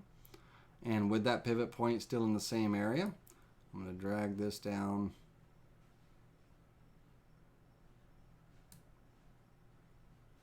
You know, however it may be, you know. How you want these copies, if I right click on this guy here and I merge him, merge, he'll blend in like he's coming in from, you know, behind or above. This guy up here, we'll go ahead and merge him as well. Oops, not that one, this one. Merge him also.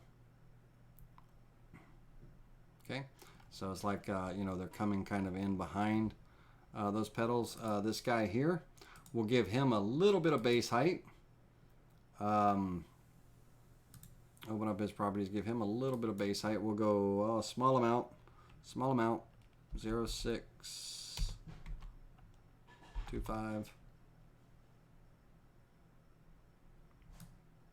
Okay, so that way he's the dominant one, and the other leaves are coming underneath. And then of course you could, create your veins and everything. You could create another little stem that's coming in, that's branching off into those 3 veins. You could, all kinds of stuff and everything, and all. And so, ladies and gentlemen, that's the ugliest looking flower I've ever seen, but it needs a lot of cleanup. It needs a lot of things. Now, let's bake it together. This is really gonna, it's really gonna freeze us up when it bakes this together, because there's a lot of components here. All right, you're gonna have to bear with me while it bakes. So I'm gonna select all these components. Now, I wouldn't normally do this. I would make a copy of them, so I have my originals, and then I have my baked model. So if I ever needed to go back and edit the petals or change this or do that and all, I would never bake all these together without making a duplicate of them first, without grouping them together and making a duplicate. And that's a matter of just selecting them, right-click and choosing group, and then, all that stuff. But for time's sake and everything, I'm going to select all of these components. And this is where we get freezing up. All right, and I'm going to bake them together like baking a loaf of bread. Now, this is really going to take up some stuff. All right, this is going to freeze us up, so hang tight. All right, not too bad. All right. Oh, it's the ugly flower. Isn't it an ugly flower? Anyway, you get the idea. Now, with that baked, now we're going to smooth. Let's apply some smoothing, overall smoothing. And let's get this I'm going to turn this way so we can see kind of overall. Let's apply a smoothing filter.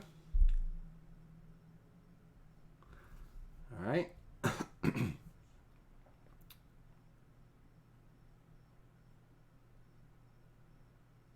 Okay. And let's take and slide that up ever so slightly. We'll start off small with some general smoothing.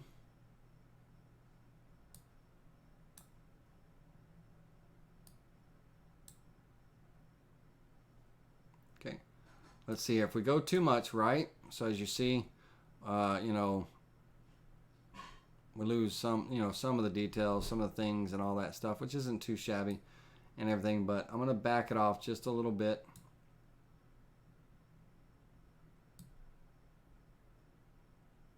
Let's see here. I kind of like the hard edges a little bit, so not a whole lot of smoothing on this.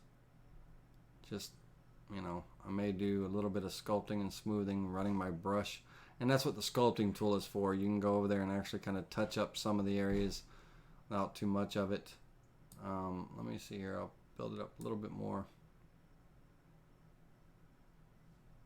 Okay. That's about all I'm going to do with that as far as the smoothing. And yeah. So that's using the rotate tool to rotate things around, your 2-rail sweep tool, creating some profiles. And it's the ugliest flower I've ever seen. There's actually no... what button is for bake? It looks like a bun with steam coming out of the top of it. It's that button right there, guys and girls. I don't know if this is a real flower that's ever in existence in this world. I might have just created a whole new flower species. But, yeah,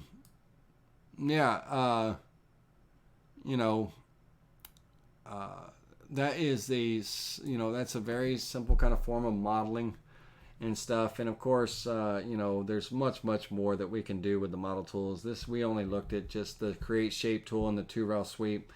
We explored the extrude and weave tool a bit, but there's many more.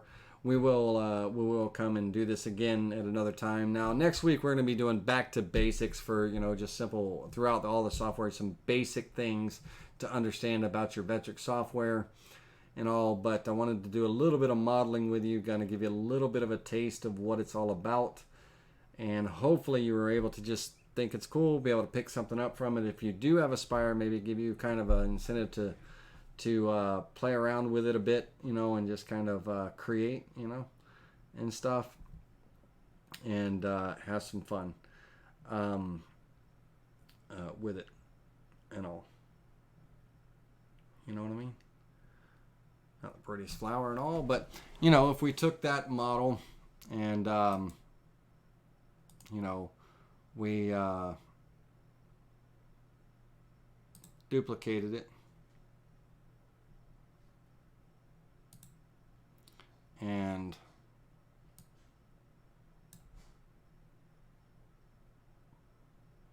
oops.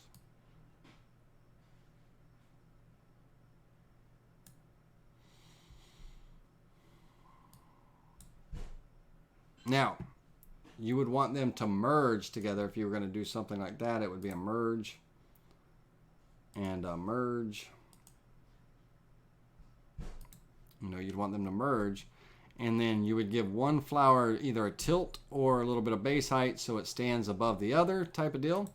If you were creating, kind of a scene or something or a bouquet, of course you wouldn't have the same branch, coming off all of them identical. But, if there were multiple petals. Now, the, base height builds up base height, right? It builds up base height. Tilting and fading allows us to tilt one end while not tilting the other. That it doesn't create base on the other and everything. So, things could blend in. You could, if I was making a whole bouquet of some sort, different things and stuff, how they would all blend together. And then, of course, I could make my vessel or vase that they go in. All right. We didn't talk too much about, here's one last thing. It's 2 seconds. I'll show you. We didn't talk about the spin and weave tool. So we're going to right now. So real quick, seriously, and then we're leaving. All right. I'm going to bring this over like this, but I'm going to create a rectangle. I'm going to create a rectangle. I'm going to go into node editing on this rectangle, and I'm going to turn this into a Bezier curve here, and I'm going to make this kind of a there. Turn this into a Bezier curve over here, and turn that into a kind of a. Oop, that was the wrong one. I want the bottom one. A little bit of a curve there. I'm going to bring this in a little bit more like that. Bring that in a little bit more like that. I don't really care what this half looks like. I only need this half over here. I'm just messing with you. All right, so now I'm going to literally cut the vector right here in the middle. Bam. Bam, cut the vector. Okay, we're going to get rid of the left side. Bam. This bad boy right here, we're going to go into the spin tool here, right? And it takes a profile. Oh, I want to be in split view so you can see this. It takes a profile and it spins it around to create those vessels. So we're going to rotate around a line. Turn and rotate around line from the start point to the end point. And so we're going to kind of create a vessel. And so I'm going to add this. I'm going to create, I'm going to click apply. Right. All right. Now it's going to be a merge. Okay. I'm going to close that. Now, of course, my circle's way off down here at the bottom. My vase is a little funky, cockeyed and crooked and everything. But, right? Tell me that isn't a sexy looking vase of flowers.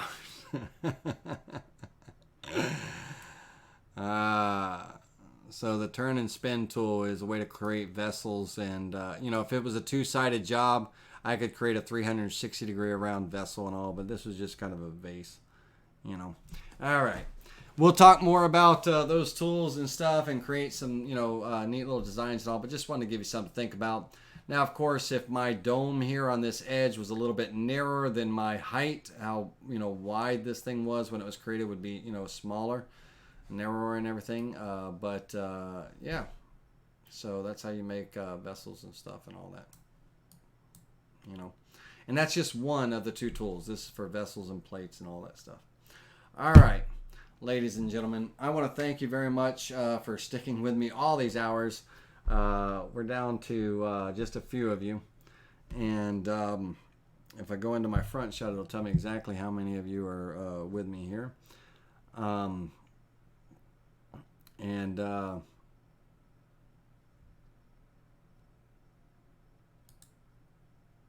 Still 16 of you. Awesome. That's cool. Y'all stuck out with me. All right. I want to thank you very much, and I want you to play around with your modeling tools. These are some just very basic, just kind of get you familiar with what the two-rail sweep tool. You can use one profile. You're sweeping a profile between two lines, arcs, curves, whatever it may be.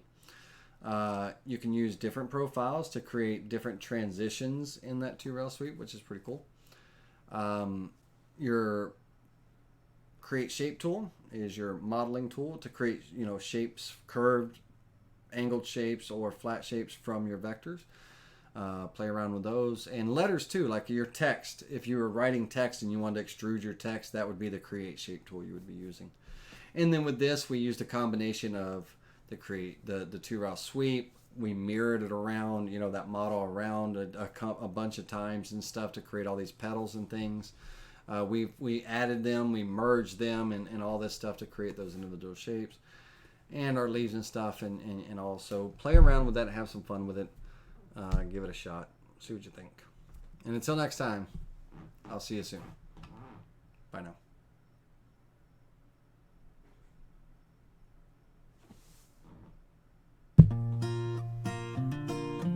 I want to thank you for joining us tonight on Spindle TV, your best source for CNC CAD/CAM training videos. If you're watching Spindle TV on YouTube, be sure to hit that thumbs up button and subscribe. You can find out more information about our training and products by visiting us at www.digitalwoodcarver.com.